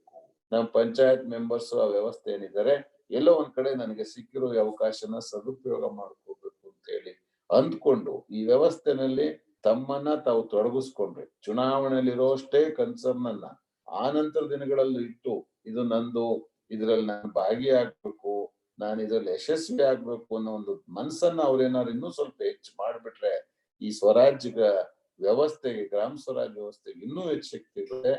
ಇದು ಎಲ್ಲೋ ಒಂದ್ ಕಡೆ ನಾವು ಕೊಟ್ಟಿರೋ ಶಕ್ತಿ ಅವ್ರಿಗೆ. ಇವತ್ತು ಆ ಶಕ್ತಿನ ಹೆಚ್ಚಬೇಕು. ದಿಕ್ಕಲ್ಲಿ ಸ್ವಲ್ಪ ಮಟ್ಟಿಗೆ ತಾವು ಕೂತ್ಕೊಂಡು ಹೇಳ್ಬೇಕು, ಈಗೇನು ಆಡಳಿತಾತ್ಮಕವಾಗಿ ಗ್ರಾಮದ ಅಭಿವೃದ್ಧಿಗೆ ಬಳಸ್ತಾ ಇದ್ರೆ ಎಲ್ಲೋ ಒಂದ್ ಕಡೆ ಅರಣ್ಯೀಕರಣ ಆ ಕಡೆ ಯೋಚನೆ ಮಾಡ್ಬೇಕು, ಇನ್ನೊಂದ್ ಕಡೆ ಕೃಷಿಯನ್ನ ಸ್ವಲ್ಪ ಶಕ್ತಿಶಾಲಿಯನ್ನಾಗಿ ಮಾಡ್ಬೇಕು, ನಮ್ಮ ಉಪಕಸಬುಗಳನ್ನ ಉಳಿಸ್ಬೇಕು. ಅದಕ್ಕೆ ಏನ್ ಮಾಡ್ಬೇಕು? ಈಗ ನಾವ್ ಯಾರಿಗೋ ಹಸು ಕೊಡ್ತೀವಿ, ಯಾರಿಗೋ ಕರು ಕೊಡ್ತೀವಿ, ಅದು ಸರಿಯಾಗಿ ಉಪಯೋಗ ಆಗುತ್ತಾ ಇಲ್ಲ ನೋಡ್ಬೇಕು, ಅವನ್ ಬದುಕು ಹಸನಾಯ್ತಾ ಇಲ್ವಾ ನೋಡ್ಬೇಕು, ಯಾರಿಗಾರು ಮನುಷ್ಯನಿಗೆ ಹಂಗಿಂದ ಜೀವನ ಮಾಡೋ ಸ್ಥಿತಿನ ಪಂಚಾಯತ್ ತಂದ್ರೆ ಅದಕ್ಕಿಂತ ಶ್ರೇಷ್ಠವಾದ ಕೆಲಸ ಇಲ್ಲ. ಈ ವ್ಯವಸ್ಥೆಗಳು ಬರ್ದೇ ಹೋಗಿದ್ರೆ ಬಹುಶಃ ನಾವೆಲ್ಲಿ ಇರ್ತಿದ್ವಿ ಅಂತ ನಿರೀಕ್ಷೆ ಮಾಡಕ್ಕಾಗಲ್ಲ. ಪಂಚಾಯತ್ ವ್ಯವಸ್ಥೆ ಇಲ್ಲದೆ ಯಾವುದೋ ಒಂದು ದೊಡ್ಡ ವ್ಯವಸ್ಥೆನಲ್ಲಿ, ರಾಜ್ಯ ವ್ಯವಸ್ಥೆ, ರಾಷ್ಟ್ರ ವ್ಯವಸ್ಥೆನಲ್ಲಿ ಹಳ್ಳಿಗಳನ್ನ ಬಿಟ್ಟಿದ್ದಿದೆ. ಇವತ್ತು ಯಾರೋ ಕೂತ್ಕೊಂಡು ನನ್ನ ಯೋಜನೆಗಳನ್ನ ಬರೆಯೋದು, ಯಾರೋ ಕೂತ್ಕೊಂಡು ಏನೋ ಮಾಡೋದು ಮಾಡಿದಿದ್ರೆ ಬಹುಶಃ ಈ ಮಟ್ಟದ ಪರಿಣಾಮ ಗ್ರಾಮೀಣ ಭಾಗದಲ್ಲಿ ಈ ದೇಶದಲ್ಲಿ ಆಗ್ತಿರ್ಲಿಲ್ಲ. ನಾನು ನಿಮ್ಗೆ ಹೇಳ್ದಾಗೆ ಯಾರಾದ್ರೂ ಒಬ್ಬ ಪರಿಣಿತ ಅಂದ್ರೆ ಅದು ಅನುಭವದ ಪರಿಣಿತಿನೇ ಹೆಚ್ಚು ಸ್ಥಾನ ಕೊಡುತ್ತೆ. ಅನುಭವದ ಜ್ಞಾನಕ್ಕಿಂತ ದೊಡ್ಡ ಜ್ಞಾನ ಇಲ್ಲ. ಗ್ರಾಮೀಣ ಪ್ರದೇಶದಲ್ಲಿ ಅನುಭವ ಇರೋನ್ಗಿಂತ ನಾವೆಷ್ಟೇ ಮೇಧಾವಿಗಳು ಯೋಚನೆ ಮಾಡಿದ್ರು ಅವನಿಗಿಂತ ಒಳ್ಳೆ ಯೋಜನೆ ಮಾಡ್ತೀವಿ ಅಂತ ನಾವ್ ಹೇಳಕ್ಕಾಗಲ್ಲ. ಈಗೇನ್ ಅವ್ರಿಗೆ ನಾವು ಸಂವಿಧಾನಾತ್ಮಕ ಅಧಿಕಾರ ಕೊಟ್ಟಿದೀವಿ, ಇದರಿಂದಾಗಿ ಅನೇಕ ಗ್ರಾಮ ಪಂಚಾಯತಿಗಳು ಒಳ್ಳೊಳ್ಳೆ ಕೆಲಸ ಮಾಡ್ಲಿಕ್ಕಾಗಿದೆ, ಪೈಪೋಟಿಲಿದೆ, ಒಳ್ಳೊಳ್ಳೆ ಸ್ಥಾನಗಳನ್ನ ನಿರ್ಮಾಣ ಮಾಡಿದ್ದಾರೆ. ಇವತ್ತು ಗ್ರಾಮೀಣ ಬದುಕು ಕೂಡ ಹಸನಾಗಿದೆ. ಆ ದಿಕ್ಕಲ್ಲಿ ಹೆಚ್ಚು ಹೋಗ್ಬೇಕು. ಈ ವ್ಯವಸ್ಥೆ ಇಲ್ಲದೆ ಹೋಗಿದ್ರೆ ಬಹುಶಃ ನಾವು ಬಹಳ ಹಿಂದೆ ಇರ್ತಿದ್ವಿ. ಭಗವಾನ್ ಬುದ್ಧ ಅವ್ರ ಕಾಲದಲ್ಲಿ ಇರ್ತಿದ್ವೇನೋ. ಗೌತಮ್ ಬುದ್ಧ ಅವರು ಮೊದಲೇ ಗ್ರಾಮಗಳ ಬಗ್ಗೆ ಮಾತಾಡ್ತಿದ್ವಿ. ನಾನ್ ಕುತ್ಕೊಂಡು ಓದ್ತಿದ್ರೆ ಅವ್ರಿಗೆ ಇಷ್ಟೊಂದು ಕನ್ಸರ್ನ್ ಇತ್ತ ಅನಿಸ್ತಿತ್ತು. ಆಮೇಲೆ ಗಾಂಧೀಜಿಯವರು ಆರಂಭ ಮಾಡ್ಕೊಂಡ್ರು ಸ್ವರಾಜ್ಯ, ಗ್ರಾಮ, ಹಳ್ಳಿ ಅಂತ. ಯಾಕೆಂದ್ರೆ ಆ ಬದುಕನ್ನ ಹತ್ರದಿಂದ ನೋಡಿದ್ರು. ಎಲ್ಲೋ ಒಂದ್ ಕಡೆ 2ನೇ ದರ್ಜೆ ಜನವಾಗಿ ಬದುಕ್ತಾ ಇದಾರಲ್ಲ ಗ್ರಾಮೀಣ ಜನ ಅಂತ ಹೇಳಿ ಅಂದ್ಕೊಂಡಿದ್ರು. ಅದು ಇವತ್ತು ಈ ವ್ಯವಸ್ಥೆ ಸ್ವಲ್ಪ ಮಟ್ಟಿಗೆ ಸುಧಾರಿಸಿದೆ. ಅದಕ್ಕೆ ನಮ್ಮ ಎಲ್ಲಾರ ಸಹಕಾರ ಇದೆ. ಪಂಚಾಯತ್ಗಳಿಗೆ ಸ್ವಾಯತ್ತತೆ ಕೊಡ್ಬೇಕು, ಸ್ವತಂತ್ರ ಕೊಡ್ಬೇಕು, ಅವ್ರು ಬೆಳಿಬೇಕು ಅಂತ ಹೇಳಿ ಸಹಕಾರ ಮಾಡ್ಕೊಂಡ್ ಎಲ್ಲ ಸರ್ಕಾರಗಳು, ಎಲ್ಲಾ ನಾಯಕರು ಇದರಲ್ಲಿ ಭಾಗಿಯಾಗಿದ್ದಾರೆ. ಕರ್ನಾಟಕದ ಮಟ್ಟಿಗೆ ನಾನು ರಾಮಕೃಷ್ಣ ಹೆಗಡೆ ಅವರು, ನಜೀರ್ ಅವರಿಗೆ ಬಹಳ ಹೆಚ್ಚು ಗೌರವ ಕೊಡ್ತೀನಿ. ಅವತ್ತು ಮಾಡಿದ ಹೋರಾಟ. ಗೋರ್ಪಡೆಯವರು ಅಷ್ಟೇ. ಗೋರ್ಪಡೆಯವರು ಈ ಬಿಲ್ ತರೋ ದಿವಸ ನಾವೆಲ್ಲ ಶಾಸಕರಾಗಿದ್ವಿ. ಚುನಾವಣೆ ಆಗುತ್ತೋ ಇಲ್ವೋ ಅನ್ನೋ ಒಂದು ಸ್ಥಿತಿ ಬಂದಾಗ ಅವ್ರು ಬಹಳ ಒಟ್ಟಾಗಿ ಹೇಳಿದ್ರು, ಇದು ನನ್ನ ಕಮಿಟ್ಮೆಂಟ್, ಇದನ್ನ ಆಗ್ಲೇಬೇಕು ಅಂತ ಹೇಳಿ. ಹಾಗಾಗಿ ಚುನಾಯಿತ ಸದಸ್ಯರು ಆ ಭಾಗದಲ್ಲಿ ಇದ್ರೂ ಕೂಡ ಆ ಭಾಗದ ಸಮಗ್ರವಾದ ತೀರ್ಮಾನನ ಇಡೀ ಭಾಗದ ಜನ ಸೇರ್ಸೋದು, ಗ್ರಾಮ ಸಭೆ, ವಾರ್ಡ್ ಸಭೆ, ಬ್ಲಾಕ್ ಸಭೆ ಮುಖಾಂತರ ಆ ಭಾಗದ ತೀರ್ಮಾನಗಳನ್ನ ತಗೊಂಡು ಆ ಕಾರ್ಯಕ್ರಮಗಳಲ್ಲಿ ಆದ್ಯತೆ ಕೊಟ್ಟು ಕಾರ್ಯಕ್ರಮ ಮಾಡುವಂತ ಶಕ್ತಿ ಕೊಟ್ಟಿರೋ ಶಾಸನ ಬಹುಶಃ ಬೇರೆ ಯಾವ ದೇಶದಲ್ಲೂ ಇಲ್ಲ ಅಂತ ನಾನು ಭಾವಿಸಿದ್ದೀನಿ. ಇಡೀ ಸಮುದಾಯ ಸೇರಿ ನಮ್ಗೆ ಏನಾಗ್ಬೇಕು ಅನ್ನೋ ತೀರ್ಮಾನ ಮಾಡಿ ಅದರ ರೂಪುರೇಷೆ ಆಧಾರದ ಮೇಲೆ ಇವತ್ತು ಯೋಜನೆಗಳು ರೂಪ ಆಗ್ತಿರೋದು ಪಂಚಾಯತ್ ರಾಜ್ ವ್ಯವಸ್ಥೆಗೆ ಒಂದು ದೊಡ್ಡ ಕೀರ್ತಿ, ಅದರ ಯಶಸ್ಸು ಅಂತ ಹೇಳಿ ನನ್ನ ಭಾವನೆ. ಅದಾಗದೆ ಹೋಗಿದ್ದಿದ್ರೆ ನಮ್ಮ ಯೋಜನೆಗಳು ಮಾಮೂಲಿ ಆಗೋಗ್ತಿದ್ವು, ನಿಷ್ಫಲ ಆಗ್ತಿದ್ವು. ಈಗ ನಮ್ಮ ಮುಂದೆ ಇನ್ನೂ ದೊಡ್ಡ ದೊಡ್ಡ ಕಾರ್ಯಕ್ರಮಗಳು ಬರ್ತಾ ಇದೆ.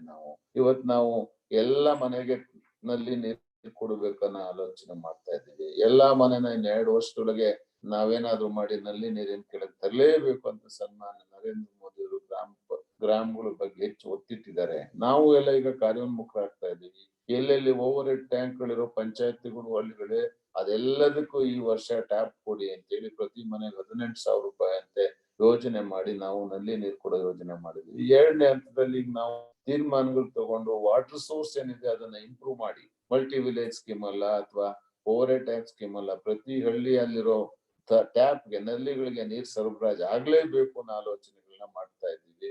ಒಂದ್ಸಲ ಈ ಕುಡಿಯೋ ನೀರನ್ನ ನಾವು ಶುದ್ಧ ಕುಡಿಯೋ ನೀರು ಕೊಟ್ರೆ, ತಮ್ಮ ಗೊತ್ತು ನಜೀರ್ ಸಾಬ್ರು ಬರೋಕ್ ಮೊದ್ಲೇ ನಾವು ಗುಂಡಿಲಿ, ಬಾವಿಲಿ ನೀರು ಕುಡಿತಿದ್ವಿ. ಡೈರಿಯಾ, ಡಿಫ್ತೀರಿಯಾ ಅನ್ನೋದು ಮಾಮೂಲಿ ಕಾಯಿಲೆ ಆಗ್ಬಿಟ್ಟಿತ್ತು ನಮ್ಗೆ. ಒಂದ್ಸಲ ಈ ಬೋರ್ವೆಲ್ ಅನ್ನ ಬಳಕೆ ಮಾಡಕ್ ಶುರು ಮಾಡಿದ್ಮೇಲೆ ಒಂದ್ ಹಂತದಲ್ಲಿ ಸ್ವಲ್ಪ ಮಟ್ಟಿಗೆ ಶುದ್ಧ ನೀರನ್ನು ಕುಡಿದ್ವಿ. ನಮ್ ಗ್ರಾಚಾರ ಅದು ಆಳಕ್ ಹೋಗಿ ಈಗ ಮತ್ತೆ ಅಶುದ್ಧ ನೀರನ್ನ ಕುಡಿತಾ ಇದ್ದೀವಿ. ಮತ್ತೆ ಫ್ಲೋರೈಡ್ ಇದೆ, ಮತ್ತೊಂದಿದೆ, ಮಗದೊಂದಿದೆ, ಕಾಯಿಲೆಗಳಿಗೆ ತುತ್ತಾಗ್ತೀವಿ ಅನ್ನೋ ಸ್ಥಿತಿನ ನಾವು ಆಳದ ನೀರು ಕುಡಿದು ಬಳಸ್ತಾ ಇದ್ದೀವಿ. ಯೋಜನೆಗಳನ್ನ ಇವತ್ತು ಗ್ರಾಮ ಪಂಚಾಯತಿಂದ ಹೇಗಾದ್ರು ಮಾಡಿ ಆ ಬೋರ್ಗಳನ್ನ ರಿಜನೋವೇಟ್ ಮಾಡ್ಬೇಕು. ನನ್ನ ಸೌಭಾಗ್ಯ, ನಾನಿವತ್ತು ಅಂತರ್ಜಲ ಅಭಿವೃದ್ಧಿನಲ್ಲೂ ಮಂತ್ರಿ ಆಗಿರೋದ್ರಿಂದ ಅಟಲ್ ಭೂಜಲದ ಯೋಜನೆನ ನಾವು ತಗೊಂಡಿದ್ವಿ. ಎಲ್ಲೆಲ್ಲಿ ಭೂಮಿನಲ್ಲಿ ನೀರು ಕಡಿಮೆ ಆಗಿದೆ, 41 ತಾಲೂಕುಗಳು ಪ್ರಮುಖವಾಗಿ ಇವತ್ತು ಅಂತರ್ಜಲ ಕಡಿಮೆ ಆಗಿರೋ ತಾಲೂಕನ್ನ ಕೇಂದ್ರ ಸರ್ಕಾರ ಗುರುತಿಸಿ ನಮ್ಗೆ ಈ ವರ್ಷಕ್ಕೆ 1,200 ಕೋಟಿ ರೂಪಾಯಿ 5 ವರ್ಷದಲ್ಲಿ ಖರ್ಚು ಮಾಡಿ ದುಡ್ಡು ಕೊಟ್ಟಿದೆ. ನಿನ್ನೆ ನಾನು ನಮ್ ಗ್ರಾಮ ಪಂಚಾಯತಿನೇ ತಗೊಂಡು ಒಂದು ಪೈಲಟ್ ಪ್ರಾಜೆಕ್ಟ್ ಆರಂಭ ಮಾಡ್ತಾ ಇದ್ವಿ. ಎಲ್ಲ ಬೋರ್ಗಳು ಆಡಿಟ್ ಮಾಡ್ತಾ ಇದ್ವಿ. ಯಾವ್ಯಾವ ಬೋರು ಯಾವ್ಯಾವ ಋತುಮಾನದಲ್ಲಿ ಹೆಂಗ್ ಸ್ಪಂದಿಸುತ್ತೆ ಅದನ್ನ ಅಭಿವೃದ್ಧಿ ಮಾಡ್ಲಿಕ್ಕೆ ನಾವ್ ಏನ್ ಕಾರ್ಯಕ್ರಮ ಮಾಡ್ಬೋದು ಅಂತ ಹೇಳಿ ನಾವು ಆಲೋಚನೆ ಮಾಡಿ ಸರಿಸುಮಾರು 13,000 ಕೊಳವೆ ಬಾವಿಗಳನ್ನ ನಾವು ಎವಾಲ್ಯೂಯೇಟ್ ಮಾಡಿದ್ವಿ ತುಮಕೂರು ಜಿಲ್ಲೆನಲ್ಲಿ. ಮುಂಬರೋ ಕಾಲದಲ್ಲಿ ಈ ಎಲ್ಲಾ ಬೋರ್ಗಳನ್ನು ರಿಜನೋವೇಟ್ ಮಾಡಿ ಮೊದಲನೇ ಆದ್ಯತೆ ಕುಡಿಯೋ ನೀರು ಅವ್ರಿಗೆ ಹೇಗಾದ್ರೂ 200, 300, 400 ಅಡಿನಲ್ಲಿ ಸಿಕ್ಕುವಂತ ಪರಿಸ್ಥಿತಿ ನಿರ್ಮಾಣ ಆಗ್ಬೇಕು. ಮತ್ತೆ ಯಥೇಚ್ಛವಾಗಿ ಏನು ಪ್ರತಿ ವರ್ಷ ನೀರಿನ ಮೇಲೆ ಪಂಚಾಯತಿಗಳು ನಾವು ಖರ್ಚು ಮಾಡ್ತಾ ಇದ್ವಿ. ಆ ಹಣ ಎಲ್ಲ ಉಳಿದು ಬೇರೆ ಯೋಜನೆಗಳಿಗೆ ಆ ಹಣನ ಖರ್ಚು ಮಾಡುವಂತ ಪರಿಸ್ಥಿತಿ ಬರ್ಲಿ ಅಂತ ಹೇಳಿ ಅಟಲ್ ಭೂಜಲ್ ಯೋಜನೆ ಇವತ್ತು ಅವ್ರಿಗೆ ನಾವು ಗ್ರಾಮ ಪಂಚಾಯತ್ ಅವರು, ನಾನು ನೆನೆ ನಮ್ಮೂರ್ ಗ್ರಾಮ ಪಂಚಾಯತಿದು ಗ್ರಾಮ ಸಭೆ ಮಾಡಿದೆ. ಗ್ರಾಮ ಸಭೆನೇ ಮಾಡಿದೆ ನಾನೇ. ಅಟಲ್ ಭೂಜಲಕ್ಕೂ ಗ್ರಾಮ ಸಭೆ ಮಾಡಿ ಆಯ್ಕೆ ಮಾಡಿ ಅಂತ ಹೇಳಿ ಗ್ರಾಮ ಸಭೆನಲ್ಲಿ ಅವರೇ ಎಲ್ಲ ಹೇಳಿ ಏನೇನ್ ಮಾಡೋದು ಯಾವ್ಯಾವ ಊರಲ್ಲಿ ಅಂತ ಹೇಳಿ ಆಯ್ಕೆ ಮಾಡೋ ಸ್ಥಿತಿ ಬರ್ತಿದೀವಿ. ಹಾಗಾಗಿ ಒಂದ್ ಕಡೆ ಶುದ್ಧ ಕುಡಿಯೋ ನೀರು ಕೊಡ್ಲಿಕ್ಕೆ ನಾವು ಪ್ರಯತ್ನ ಮಾಡ್ಬೇಕು. ಬಹಳ ಕೆಲಸ ಪಂಚಾಯತ್ ಮಾಡಿದ್ದಾರೆ. ಆದ್ರೂ ನಮ್ಮ ಪ್ರಕೃತಿ ನಾವು ಅಂದ್ಕೊಂಡಷ್ಟು ಚೆನ್ನಾಗಿ ಸ್ಪಂದಿಸ್ತಾ ಇದ್ರಿಂದ ಎಲ್ಲ ಅವ್ರಿಗೆ ಸ್ವಲ್ಪ ಹಿನ್ನಡೆಗೆ ಆಗಿದೆ ಅಂತ ಭಾವಿಸಿ ಮುಂಬರೋ ಕಾಲಕ್ಕೆ ಅದನ್ನ ಸುಧಾರಣೆ ಮಾಡ್ಲಿಕ್ಕೆ ಎಲ್ಲ ಜೊತೆಲಿ ಇರ್ತೇವೆ. ಎಲ್ಲಾರ್ಗೂ ಮೊದಲನೇ ಆದ್ಯತೆ ಕುಡಿಯೋಕ್ ನೀರು, ವಾಸ ಮಾಡ್ಲಿಕ್ಕೆ ಒಂದ್ ಮನೆ ಸಿಗೋಕ್ ಮೊದ್ಲೇ ಅವನಿಗೊಂದು ಸೈಟು, ಮತ್ತೆ ಅವನಿಗೆ ಎಲ್ಲಾರ ಅಂತ್ಯ ಸಂಸ್ಕಾರ ಆಗ್ಲಿಕ್ಕೆ ಒಂದು ಕನಿಷ್ಠ ದರ್ಜೆ ಸ್ಮಶಾನ, ಮನೆ ಮುಂದೆ ಒಂದು ರಸ್ತೆ, ಶುದ್ಧವಾದ ಗಾಳಿ, ಈ ಸ್ಥಿತಿನ ತರ್ಲಿಕ್ಕೆ ನಾವೆಲ್ಲ ಅವ್ರಿಗೆ ಶಕ್ತಿ ತುಂಬಬೇಕಾಗಿದೆ. ನನಗೆ ಚೆನ್ನಾಗ್ ಗೊತ್ತು, ನಾವು ಸ್ವಲ್ಪ ಮಟ್ಟಿಗೆ ಸಹಕಾರ ಮಾಡಿದ್ರೆ ಪಂಚಾಯತ್ ಲೆವೆಲ್ ಅಲ್ಲಿ ಅದನ್ನ ಚೆನ್ನಾಗಿ ಬಳಸ್ಕೋತಾರೆ. ಇವತ್ತು ಬಹಳ ಬುದ್ಧಿವಂತರಾಗಿ ಈ ವ್ಯವಸ್ಥೆಯನ್ನ ಚೆನ್ನಾಗಿ ಬಳಸ್ಲಿಕ್ಕೆ ಸಮರ್ಥರಾದವರೆಲ್ಲ ಇವತ್ತಲ್ಲಿ ಬರ್ತಿದ್ದಾರೆ. ಅಧಿಕಾರ ಏನಿದೆ, ಜವಾಬ್ದಾರಿ ಏನಿದೆ ಅರ್ಥ ಮಾಡ್ಕೊಂಡಿದ್ದಾರೆ. ಹಾಗಾಗಿ ಇವತ್ತೇನು ನಾವು ಗ್ರಾಮೀಣ ಬದುಕಿದೆ, ಈ ವ್ಯವಸ್ಥೆ ಬರ್ದೇ ಹೋಗಿದ್ರೆ ಇಷ್ಟೊಂದ್ ಚೆನ್ನಾಗಿ ಆಗ್ತಿತ್ತು ಅಂತ ಹೇಳಿ ನಾವು ಭಾವಿಸಕ್ ಆಗೋದಿಲ್ಲ. ಯಾಕೆಂದ್ರೆ ಗ್ರಾಮೀಣ ಬದುಕಲ್ಲಿ ಮೊದ್ಲೆಲ್ಲ ಕೆಲಸ ಮಾಡಿದವ್ರು ಇವತ್ತು ಚೇರ್ಮನ್ಗಳನ್ನ ಹೆಸರಿಟ್ ಕರೆಯಲ್ಲ, ಬನ್ನಿ ಚೇರ್ಮನ್ ಇರ್ತಾರೆ. MLA ಯಾರು ಅನ್ನಲ್ಲ. ಒಂದು ಊರಲ್ಲಿ ಕೆಲಸ ಮಾಡಿ ಅಷ್ಟು ಗೌರವ ಪಾತ್ರ ಆಗಿರೋ ಜನ ಇನ್ನೂ ಇದ್ದಾರೆ. ಹಾಗಾಗಿ ಈ ವ್ಯವಸ್ಥೆ ನಮ್ಮ ಭಾರತದ, ವಿಶೇಷವಾಗಿ ನಮ್ಮ ರಾಜ್ಯದ ಹಳ್ಳಿಗಳ ಬದುಕಿಗೆ ಬಹಳ ಶಕ್ತಿ ಕೊಟ್ಟಿದೆ. ಈ ವ್ಯವಸ್ಥೆ ಇಲ್ಲದೆ ಹೋಗಿದ್ರೆ ನಾವು ಕಲ್ಪಿಸ್ಕೊಳಕ್ ಆಗ್ತಿರ್ಲಿಲ್ಲ ಇವತ್ತು ಯಾವ ಸ್ಥಿತಿಲಿ ಇರ್ತಿದ್ವಿ ನಾವು ಹಳ್ಳಿಗಳಲ್ಲಿ ಅಂತೇಳಿ. ಈಗ ಇದನ್ನ ನಾವು ಹೆಚ್ಚು ಶಕ್ತಿಶಾಲಿಯನ್ನಾಗಿ ಮಾಡ್ಬೇಕಾಗಿದೆ.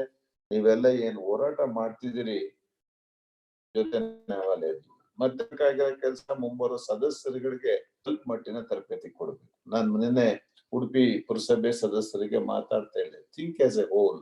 ಇಡೀ ಉಡುಪಿ ಪುರಸಭೆ ನಂದು ಅನ್ಬೇಕು, ಇಡೀ ಕರ್ನಾಟಕ ನಂದು ಅನ್ಬೇಕು, ಇಡೀ ಪಂಚಾಯತ್ ನನ್ನ ಅನ್ನೋದನ್ನ ಯೋಚನೆ ಮಾಡಿ. ಎಲ್ಲಿಗೆ ಯಾರಿಗೆ ಶಕ್ತಿ ಇಲ್ಲ ಅಲ್ಲಿ ಕೊಡಿ. ಕುಂತಿಯನ್ನ ನೋಡ್ತೀವಿ, ಭೀಮಂಗೆ ಶಕ್ತಿ ಕೊಡಿದ್ರೆ ಕುರುಕ್ಷೇತ್ರ ಏನಾಗ್ತಿತ್ತು ಅಂತ ಆಲೋಚನೆ ಮಾಡಿ. ನಾವೆಲ್ಲ ಒಂದು ಕುಟುಂಬ, ಯಾವ್ಯಾವ ಭಾಗಕ್ಕೆ ಏನೇನು ನಾವು ಸಮಗ್ರವಾಗಿ ಅನುದಾನ ಕೊಡ್ಬೇಕು, ಅಭಿವೃದ್ಧಿ ಮಾಡ್ಬೇಕು, ಯೋಚನೆನ ನಾವು ಪಂಚಾಯತ್ ಮಟ್ಟದಲ್ಲಿ ಆರಂಭ ಮಾಡ್ಬಿಟ್ಟು ಇಡೀ ಪಂಚಾಯತ್ ನಂದು ಅಂತ ಅಭಿವೃದ್ಧಿ ಮಾಡಿ ಮನ್ಸು ಮಾಡ್ಬೇಕು. ನಾನು ಒತ್ತಿ ಹೇಳ್ತಿದ್ದೀನಿ, ಆ ಪಂಚಾಯತಿಲಿರೋ ಜನಗಳ ಆದಾಯದ ಮೂಲನ ಹೆಚ್ಚು ಮಾಡ್ಲಿಕ್ಕೆ ಇನ್ ಮುಂದೆ ನಾವು ಈ ಗ್ರಾಮ ಪಂಚಾಯತಿ ಮೂಲಕ ಸ್ವರಾಜ್ ವ್ಯವಸ್ಥೆ, ಪಂಚಾಯತ್ ರಾಜ್ ವ್ಯವಸ್ಥೆ ಮೂಲಕ ಇನ್ನೂ ಹೆಚ್ಚು ಆದ್ಯತೆಯನ್ನ ಕೊಡ್ಲೇಬೇಕಾಗುತ್ತೆ. ಬಹಳ ದಿವಸ ನಾವು ಸಬ್ಸಿಡಿಗಳ ಮೇಲೆ ಬದುಕಕ್ಕಾಗಲ್ಲ. ಬಹಳ ದಿವಸ ನಾವು ಇನ್ನೊಬ್ರ ರಂಗಲ್ಲಿ ಬದುಕಕ್ಕಾಗಲ್ಲ. ಅವನೇನಾದ್ರೂ ಒಂದು ಕಸುಬು ಮಾಡ್ಲಿಕ್ಕೆ ಅವನಿಗೆ ಶಕ್ತಿ ತುಂಬಲಿ. ಯಾಕೆ ನಾನು ಇರಿಗೇಷನ್ ಮಿನಿಸ್ಟ್ರು, ನಾನು ಹೇಳ್ತೀನಿ, ನನಗೆ ಬಹಳ ಸಂತೋಷ ಆಗೋದು SCP TSP ಯಾರೋ ಬಡವನಿಗೆ ಒಂದು ಬೋರ್ ಕೊಟ್ಟಾಗ ಅವ್ನಿಗೆ 2 ಎಕರೆ 3 ಎಕರೆ 4 ಎಕರೆ ಅವನಿಗೆ ಒಂದು ಸರ್ಕಾರದಿಂದ ಬೋರ್ ಹಾಕ್ಸ್ಬಿಟ್ರೆ ಇಡೀ ಅವನ ಲೈಫ್ ಅನ್ನ ಅವನು ನಿಭಾಯಿಸ್ಕೊಂಡು ಹೋಗ್ತಾನೆ. ಇನ್ನೊಬ್ರು ಹಂಗಲ್ ಬದುಕೋ ಸ್ಥಿತಿ ಇರೋಲ್ಲ. ನಾನ್ ಮೊನ್ನೆ ಕೂಡ ಹೇಳ್ದೆ, ಇಂಥ ಕೆಲ್ಸಗಳನ್ನ ಮಾಡ್ಬೇಕು ನಾವು. ಒಂದ್ 10 ಕುಟುಂಬ 20 ಕುಟುಂಬ, ಒಂದ್ ತಾಲೂಕಲ್ಲಿ 50 ಕುಟುಂಬ 100 ಕುಟುಂಬ ನಾ ಇವತ್ತು SC ST ಗೆ ಬೋರ್ ಕೊಟ್ಕೊಂಡು ಹೋಗ್ತಿರೋದ್ರಿಂದ 50ರಿಂದ 100 ಕುಟುಂಬ ಅವರು ಸ್ವಾವಲಂಬನೆ ಮಾಡೋದು, ಅವರ ಕಾಲ್ ಮೇಲೆ ಅವ್ರ ಪರಿಸ್ಥಿತಿ ಬರುತ್ತೆ. ಈ ಕಾರ್ಯಕ್ರಮಗಳನ್ನ ನಾವು ಹೆಚ್ಚು ಮಾಡಿ ಅವರ ಕಸುಬುಗಳೇನಿದೆ, ಅದರಲ್ಲೂ ಸಣ್ಣ ಪುಟ್ಟ ಕಸುಬುದಾರ ಏನು ಬದುಕಿದ್ರು ಭೂಮಿ ಇಲ್ದಂತವ್ರು ಮತ್ತೊಬ್ರು, ಆ ಕಸುಬುಗಳಿಗೆ ಶಕ್ತಿ ಕೊಡೋ ಕೆಲ್ಸನ ಗ್ರಾಮ ಪಂಚಾಯತಿಗಳಲ್ಲಿ ಮಾಡಿ ಒಂದ್ ಕಡೆ ಅಭಿವೃದ್ಧಿ, ಇನ್ನೊಂದ್ ಕಡೆ ಮನುಷ್ಯರ ಮೇಲ್ದರ್ಜೆಗೇರಿಸೋ ಕೆಲಸ ಕೂಡ ಮಾಡೋಂತ ಸ್ಥಿತಿ ನಿರ್ಮಾಣ ಆಗ್ಬೇಕು ಅಂತ ಹೇಳಿ ಆಶಿಸ್ತೇನೆ. ಮತ್ ಈಗ ಏನಾಗಿದೆ ನಿಜವಾಗ್ಲೂ ಶ್ಲಾಘನೀಯ. ಎಲ್ಲಾ ವ್ಯವಸ್ಥೆನಲ್ಲೂ ಒಳ್ಳೇದು ಕೆಟ್ಟು ತಪ್ಪು ಸರಿ ಇರುತ್ತೆ. ಹಾಗಂತೇಳಿ ಯಾವ್ದೋ ಒಂದು ನೆಗೆಟಿವ್ ಪಾಯಿಂಟ್ ಮೈನಸ್ ಪಾಯಿಂಟ್ ನಾವ್ ಹಿಡ್ಕೊಂಡ್ ಮಾತಾಡಕ್ ಆಗೋದಿಲ್ಲ. ಶಕ್ತಿ ಮೀರಿ ಇವತ್ತು ಪಂಚಾಯತ್ ವ್ಯವಸ್ಥೆನಲ್ಲಿ ನಾವು ಅಭಿವೃದ್ಧಿಗಳನ್ನ ನೋಡಿದ್ದೇವೆ. ಜನ ಕೂಡ ಇವತ್ತು ಯಾರಿಗೇನು ಕಡಿಮೆ ಇಲ್ಲ ಅನ್ನೋಂತ ಸ್ವಾಭಿಮಾನ ಸ್ಥಿತಿಗೆ ಬರುವಂತ ಕಾಲ ಹತ್ರ ಬರ್ತಾ ಇದೆ. ಗ್ರಾಮೀಣ ಬದುಕು ಚೆನ್ನಾಗ್ತಾ ಇದೆ. ಎಲ್ಲೋ ಒಂದ್ ಕಡೆ ಪ್ರಕೃತಿ ನಮ್ಗೆ ಸಹಕರಿಸ್ಬಿಟ್ಟಿದ್ರೆ ಸಾಕಾಗಿತ್ತು, ಅದು ಇಲ್ಲದ್ರಿಂದ ಆಗಿಲ್ಲ. ಈಗ ನಾವು ಆ ದಿಕ್ಕಲ್ಲಿ ಹೆಚ್ಚು ಒತ್ತು ಕೊಡ್ಬೇಕು. ಮಳೆ ಬರ್ಲಿಲ್ಲ ಅಂದ್ರೆ ಬೇರೆ ರೀತಿಲಿ ಬದುಕೋದು ಕತ್ಕೋಬೇಕು. ಮಾಡ್ರೋ ಕಸಬ್ ಕೈ ಕೊಡುತ್ತೆ ಅಂದ್ರೆ ಉಪಕಸಬನ್ನ ನಾವೆಲ್ಲರೂ ಮಾಡ್ಬೇಕು. ನಾನ್ ಮೊನ್ನೆ ನಿಮ್ ಗ್ರಾಮ ಪಂಚಾಯತ್ಗೆ ಮನೇಲಿ ಹೇಳ್ತಿದ್ದೆ, ಹಸು ಕೊಡ್ಬೇಡ್ರಪ್ಪ, ಕರು ಕೊಟ್ಬಿಡ್ರಿ. 60,000 ರೂಪಾಯಿ ಕೊಟ್ಟು ಹಸು ಕುಲನ್ನ 6,000 ಕೊಟ್ಟು ಕರು ಕೊಂಡ್ಕೊಂಡು 10 ಹಸು ಕೊಡ್ಬೋದು. ಒಂದ್ ವರ್ಷ ಸಾಕ್ಲಿ ಬಿಡ್ರಿ, ಅದು ಗರ್ಭ ಕಟ್ಟಿದ್ಮೇಲೆ ಅವ್ನಿಗೆ ಅಸೆಟ್ ಆಗುತ್ತೆ. ಏನು ಇಲ್ದವನಿಗೆ ನೀವು ಸಾಲ ತಗೊಂಬಂದ್ ಬ್ಯಾಂಕ್ ಅಲ್ಲಿ ಯಾಕೆ ಹಸು ಕೊಡಿಸ್ತೀರಿ? ಎಲ್ಲಾರ ಒಂದ್ ಕೂಡ ಯೋಜನೆಗಳನ್ನ ಚೇಂಜ್ ಮಾಡಿ ಅಂತೇಳಿ ನಾನು SC/ST ಕೌನ್ಸಿಲ್ ಸಭೆಯಲ್ಲಿ ಹೇಳಿದೆ. ನಾವು ಬೇಡರಿ ಕರು ಕೊಡ್ರಿ, ಸಾಕ್ಲಿ 12-13 ತಿಂಗಳು ಪರವಾಗಿಲ್ಲ, ಏನಾಗಲ್ಲ, ಸಾಲ ಮಾಡೋದ್ ತಪ್ಸಿ. ಯಾಕಂದ್ರೆ ಇವತ್ತು ನಾವೆಲ್ಲೋ ಅವನಿಗೆ ಪಂಚಾಯತ್ ವ್ಯವಸ್ಥೆ ಕೆಳಗಡೆ ಕ್ಲಸ್ಟರ್ ವಿಲೇಜ್ ಅದು ಇದು ಅಂತ ಮಾಡುವಾಗ ಬ್ಯಾಂಕ್ ಲೋನ್ ತಗೊಂಡೋಗಿ ತಗಲಾಕೋದು, ಇದು ದುಡ್ಡೆಲ್ಲ ಬ್ಯಾಂಕಿಗೆ ಬಡ್ಡಿ ಕೊಡ್ಸೋ ಸ್ಥಿತಿ ಏನಿದೆ ಅದು ಕೂಡ ತಪ್ಪಬೇಕು. ಆರ್ಥಿಕವಾಗಿ ಅವನ ಅಭಿವೃದ್ಧಿ ಆಗದೆ ಹೋದ್ರೆ ಯಾವ ಅಭಿವೃದ್ಧಿನೂ 100% ಅಭಿವೃದ್ಧಿ ಆಗಲ್ಲ. ಇಟ್ ವಿಲ್ ಬಿ ಎ ಸುಡೋ ಡೆವಲಪ್ಮೆಂಟ್. ರಸ್ತೆ ಮಾಡ್ತೇವೆ, ಮತ್ತೊಂದ್ ಮಾಡ್ತೇವೆ, ಕಣ್ಣಿಗೆ ಕಾಣುತ್ತೆ, ಆದ್ರೆ ಈ ದೇಶದ ಒಬ್ಬ ಮನುಷ್ಯನಿಗೆ ಪ್ರಯೋಜನ ಆಗದೆ ಇದ್ರೆ ಎಲ್ಲಿವರೆಗೆ ಅವನ ಅಭಿವೃದ್ಧಿ ಆಗಲ್ಲ, ಅವನು ಮೇಲ್ದರ್ಜೆಗೆ ಬರ್ಲಿಲ್ಲ ಅಂದ್ರೆ ಅಭಿವೃದ್ಧಿ ಅಷ್ಟೊಂದು ಪೂರಕವಾದಂತ ಭಾವಿಸಕ್ ಆಗೋದಿಲ್ಲ. ಇವತ್ತೇನಾಗ್ತಾ ಇದೆ, ಬಹಳ ಕೆಲಸ ನಾವು ಇವತ್ತು ವಸತಿನಲ್ಲಿ ಮಾಡಿದ್ವಿ. ಪಂಚಾಯತ್ ವ್ಯವಸ್ಥೆ ಬಂದ್ಮೇಲೆ ಮನೆ ಕಟ್ಕೊಡೋ ಕೆಲಸ ಕರ್ನಾಟಕ ಮಾಡಿದಷ್ಟು ಯಾರೂ ಮಾಡಿಲ್ಲ ಅಂತ ನಾನು ಭಾವಿಸಿದ್ದೇನೆ. ಎರಡನೇದು, ಇವತ್ತು ಬಗರ್ಹುಕುಂ ವ್ಯವಸ್ಥೆ ಬಂದ್ಮೇಲೆ ಸುಮಾರು ಒಂದಷ್ಟು ಜನಕ್ಕೆ ನಾವು ಜಮೀನ್ ಕೊಟ್ಟಿದೀವಿ. ಮೂರನೇದು, ನಿಮ್ಗೆ ಸರ್ಕಾರದ ಪರವಾಗಿ ಹೇಳ್ಬೇಕಂದ್ರೆ 6,90,000 ಹೆಕ್ಟೇರ್ ಡೀಮ್ಡ್ ಫಾರೆಸ್ಟ್ ಅನ್ನ ನಾವು ವಿತ್ಡ್ರಾ ಮಾಡ್ಕೊಂಡು ಈಗ ಎಲ್ಲೆಲ್ಲಿ ಉಳುಮೆ ಮಾಡ್ತಾ ಇದಾರೆ, ಅದರಲ್ಲೂ ವಿಶೇಷವಾಗಿ SC/ST ಮತ್ತು ಬಡವರು ಇವತ್ತು ಇದ್ದಿದ್ದನ್ನ ಫಾರೆಸ್ಟ್ ಅಂತ ಹೇಳಿ ಖಾಲಿ ಮಾಡ್ಸಕ್ಕೊಟ್ಟಿದ್ರು. ಅದನ್ನ ಮಾಡ್ಕೊಡ್ದು ಅದನ್ನ ಜನಗಳಿಗೆ ವಾಪಸ್ ಕೊಡ್ಬೇಕು. ಬರೇ 3 ಲಕ್ಷ ಚಿಲ್ಲರೆ ಹೆಕ್ಟಾರ್ ಮಾತ್ರ ಡಿಮಿಡ್ ಫಾರೆಸ್ಟ್ ಇರ್ಬೇಕು, ಜನಕ್ಕೆ ಕೊಡೋ ಜಮೀನನ್ನೆಲ್ಲ ಈ ತರ ಮಾಡಬಾರ್ದು ಅಂದಿದ್ದೀವಿ. SC/ST ಮನೆ ಕಟ್ಕೊಂಡಿದ್ರೆ ಅಥವಾ ಉಳುಮೆ ಮಾಡ್ತಿದ್ರೆ ಸರ್ಕಾರ ಹೇಳೋರ್ಗು ಅವ್ರನ್ನ ಖುಲ್ಲಾ ಪಡಿಸ್ಬಾರ್ದು, ನೀವ್ ಯಾರಲ್ಲಿ ಹೋಗ್ಬಾರ್ದು ಅಂತ ಹೇಳಿ ಆದೇಶ ಮಾಡ್ತಾ ಇದೀವಿ. ಮತ್ತೆ ಹೆಚ್ಚು ಹೊತ್ತನ್ನ ನೀರನ್ನ ನಿಲ್ಸ ಕಡೆ, ನೀರನ್ನ ಸಂಗ್ರಹಣೆ ಮಾಡೋ ಕಡೆ ಒತ್ತು ಕೊಡ್ಬೇಕು ಅಂತೇಳಿ ವಿಶೇಷವಾಗಿ ಸಣ್ಣ ನೀರಾವರಿಗೆ ಹೆಚ್ಚು ಒತ್ತು ಕೊಡ್ತಾ ಇದೀವಿ. ಇವೆಲ್ಲವನ್ನು ನಾವು ಗ್ರಾಮ ಪಂಚಾಯತ್ಗೆ ವ್ಯವಸ್ಥೆ ಕೆಳಗೆ ತಂದು ಸಮಗ್ರವಾಗಿ ಮಾಡಿ ನಿಜವಾದ ಫಲಾನುಭವಿಗೆ ಅದು ತಲುಪುವಂತ ಸ್ಥಿತಿನ ಮಾಡ್ಬೇಕು ಅನ್ನೋ ದೊಡ್ಡ ಆಸೆ ಇಟ್ಕೊಂಡಿದೀವಿ. ಪಂಚಾಯತಿಯವರು ಸ್ವಲ್ಪ ಬಡ್ದು ಇದನ್ನೆಲ್ಲ ಕೂತ್ಕೊಂಡು ಯಾವುದೇ ರಾಜಕೀಯ ಅಥವಾ ಮತ್ತೊಂದು ವರ್ಣ ಮತ್ತೊಂದು ಭಾವನೆಗಳಿಂದಲೇ ಏನಾದ್ರು ಮಾಡಿಬಿಟ್ರೆ ಬಹುಶಃ ಒಳ್ಳೆ ಕೆಲಸ ಆಗುತ್ತೆ. ಪ್ರತಿ ಪ್ರಜೆ ಇದು ನನ್ನ ದೇಶ, ನಾನು ಇದಕ್ಕೆ ಸೇರಿದವನು, ನನಗೂ ಇದ್ರಲ್ಲಿ ಏನೋ ಇತ್ತು, ನಾನು ಅದನ್ನ ತಗೊಂಡಿದ್ದೀನಿ ಅನ್ನೋ ಒಂದು ವಿಶ್ವಾಸ ನಮ್ಮ ತಗೊಳೋ ಕಡೆ ನಾವೆಲ್ಲ ಸೇರಿ ಹೋರಾಟ ಮಾಡ್ಬೇಕಾಗಿದೆ. ನಿಜವಾದ ಸಂಗತಿ ಅಂದ್ರೆ ಬೇಕಾದಷ್ಟು ಆಗಿದೆ ನರಸಿಂಹರೇ. ನಾನು ಬಹಳ ಸಂತೋಷದಿಂದ ಹೇಳ್ತೀನಿ, ಜಿಲ್ಲಾ ಪಂಚಾಯತ್ ವ್ಯವಸ್ಥೆ ಕೆಳಗೆ ತಾಲೂಕ್ ಪಂಚಾಯತ್, ನಮ್ಗೆ ಒಂದ್ ಸಣ್ಣ ಉದಾಹರಣೆ ಹೇಳ್ತೀನಿ. SCP TSP ದುಡ್ಡು ನಿಮ್ಮ ಜಿಲ್ಲಾ ಪರಿಷತ್ ಬರೋಕ್ ಮೊದಲೇ ಆಗ್ತಿದ್ದು 30-35-40% ಅಷ್ಟೇ ಯುಟಿಲೈಸೇಷನ್. ಈ ವ್ಯವಸ್ಥೆ ಬಂದ್ಮೇಲೆ 90-95-100% ಉಪಯೋಗ ಆಗಕ್ಕೆ ಶುರು ಮಾಡಿದೆ. ನಾವೇನು ಬಳಸಬೇಕಾಗಿದೆ ಸರ್ಕಾರಿ ಹಣನ ಇವತ್ತು ಜಿಲ್ಲಾ ಪರಿಷತ್ ಸದಸ್ಯ ಇರ್ಬೋದು, ಪಂಚಾಯತ್ ಸದಸ್ಯ ಇರ್ಬೋದು, ಹೋರಾಟ ಮಾಡಿ ತಗೊಳ್ಳುವಂತ ಸ್ಥಿತಿ ಇದೆ. ಅದಕ್ಕೆ ಮೊದಲೇ ಸರ್ಕಾರ ನಡೆಸೋರು ಸ್ಕೀಮ್ ಬರೋದು, ಘೋಷಣೆ ಮಾಡ್ತಿದ್ದು, ಯಾರು ಬಳಸೋರು ಎಲ್ಲ ವಿಡ್ರಾ ಆಗಿರೋದು, ಯುಟಿಲೈಸೇಷನ್ ಇಲ್ಲ ಅಂತ ಹೋಗೋದು. ಇವತ್ತು ಆ ಅನುಕೂಲಗಳನ್ನ ಏನ್ ನಾವು ಜನಗಳೊಳಗೆ ತಲುಪಿಸ್ಲಿಕ್ಕಾಗಿದೆ ಇಡೀ ಪಂಚಾಯತ್ ವ್ಯವಸ್ಥೆ ಮೂಲಕ ಎಲ್ಲೋ ಯಶಸ್ವಿ ಆಗಿದ್ದೀವಿ. ಸರ್ಕಾರ ಕೊಡ್ತಿರೋ ಸವಲತ್ತು ತಲುಪ್ತಾ ಇದೆ, ಅವೇರ್ನೆಸ್ ಸೃಷ್ಟಿಯಾಗಿದೆ. ಇವತ್ ಜನಕ್ಕೆ ಏನ್ ಬೇಕು ಏನ್ ಬೇಡ ಅಂತ ಕೇಳುವಂತ ಶಕ್ತಿ ತುಂಬಿದೆ ಈ ಪಂಚಾಯತ್ ವ್ಯವಸ್ಥೆ. ನಿಜವಾಗ್ಲೂ ಈ ಗ್ರಾಮ ಪಂಚಾಯತ್ ವ್ಯವಸ್ಥೆಯನ್ನ ರೂವಾರಿಗಳಿಗೆ ನಾವೆಲ್ಲ ಶ್ಲಾಘಿಸ್ಬೇಕಾಗುತ್ತೆ. ನಮ್ಗೆಲ್ಲ ಬಹಳ ಕಣ್ತರಿಸೋ ಕೆಲಸ ಮಾಡೋರೆ, ನಾವೆಲ್ಲ ಸ್ವಾಭಿಮಾನದಲ್ಲಿ ಬದುಕುವಂಥದ್ದು, ಮಾತಾಡುವಂಥದ್ದು ನಿರ್ಮಾಣ ಮಾಡಿದ್ದಾರೆ. ಈಗ ನೀವ್ ಹೇಳಿದ್ರಿ, ನಾವೆಲ್ಲ ಮೊದಲನೇ ಮಾತು ಆರಂಭ ಮಾಡಿದ್ದೆ ಜಿಲ್ಲಾ ಪಂಚಾಯತ್ ಇಂದ. ನಮ್ಗೆ ಏನ್ ಬೇಕಾ ಏನ್ ಬೇಡ ಅನ್ನೋ ಹೋರಾಟಗಳನ್ನ ಆರಂಭ ಮಾಡಿದ್ವಿ. ಹಾಗಾಗಿ ನಮ್ ಬೇಕು ಬೇಡಗಳನ್ನ, ನಮ್ಮ ಅಗತ್ಯತೆಗಳನ್ನ ಈಡೇರಿಸಿಕೊಳ್ಳೋ ಕಡೆ ಈ ವ್ಯವಸ್ಥೆ ನಿಜವಾಗೂ ಶಕ್ತಿ ತುಂಬಿದೆ. ಇದಕ್ಕೆ ಅನುಕೂಲ ಮಾಡ್ಕೊಟ್ಟವ್ರಿಗೆಲ್ಲ ನಾನು ಆಭಾರಿ ಅಂತ ಭಾವಿಸ್ತೇನೆ. ಆಗ್ಬೇಕಾಗಿದೆ ಅಂಗಂದಾಕ್ಷಿಣ್ಯಕ್ಕೆ ಆಗಿರೋದ್ನೆಲ್ಲ ನಾವು ಕಳೆಯಕ್ಕಾಗಲ್ಲ ಅಂತ ಹೇಳಿ ಇದಕ್ಕೆ ದುಡಿತಿರೋ ನಿಮ್ಗೆಲ್ಲ ನಾನು ಹೊಂದಿಸ್ಬಿಟ್ಟು ನನ್ನ ಮಾತನ್ನ ಮುಗಿಸ್ತೇನೆ.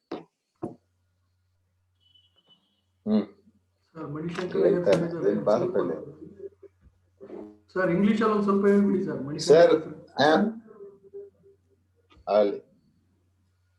Sir, I welcome you, sir. I am Law Minister of Karnataka, Madhuswamy, sir, Mr. Manishankar ji.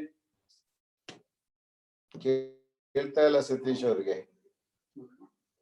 Hello? Sir, can you hear me? Sir, Manishankar ji, can you hear me? I can hear you. Can you hear me now? Sir, I was telling. Yes, Yeah. sir, I can, sir. Yes. Sir, I was commenting rather than I was speaking that Yes. this system of the panchayat system has given us a lot of things. We have been able to develop villages in a major scale, particularly in housing, in giving sites and in establishing roads, drainages and community toilets, so we could declare ODF just because of the system. Everywhere we can see that people are going for sanitary and toilet system, and if not this the system is there in the country, villages would have been still remote and we would have been still backward. That was my opinion, sir. That's excellent. I would like to congratulate Karnataka on being the most advanced Yes, sir. in the conformity legislation ever since the 1993 Panchayat Act was replaced by the Gram Swaraj and Panchayati Raj Act of about 3 or 4 years ago. My only comment is that although you got the most advanced conformity legislation, the provisions of that Gram Swaraj Act have not been, as far as I know, fully implemented. So I would request you to perhaps ask Mr. Narayansamy, who will give you what are the points in that legislation which I have been highlighting in all my many visits to Karnataka, generally under either the aegis of D.R. Patilji or C. Narayansamy or both, and they will be able to tell you what it is that I'm most concerned about. And if, without reference, No, sir. We are commanding whatever is there in Belur Declaration and the constitutional provisions.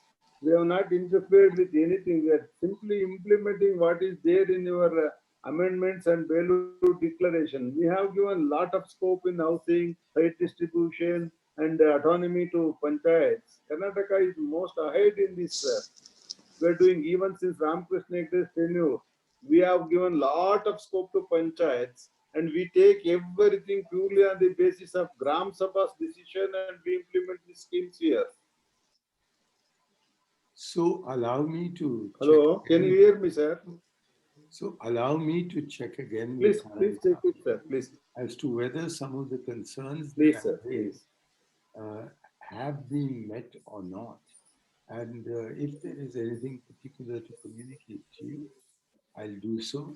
It's been a pleasure listening to you because although I did not follow Kannada myself, I was able to gather from the fluency of your presentation. Please, sir. Please, please. Please That take you with are Mr. Narayansamy. here, We have added a lot of things to you. that you are thoroughly familiar. Karnataka is added to the all constitutions established. Well, Sir, tell me, sir. good.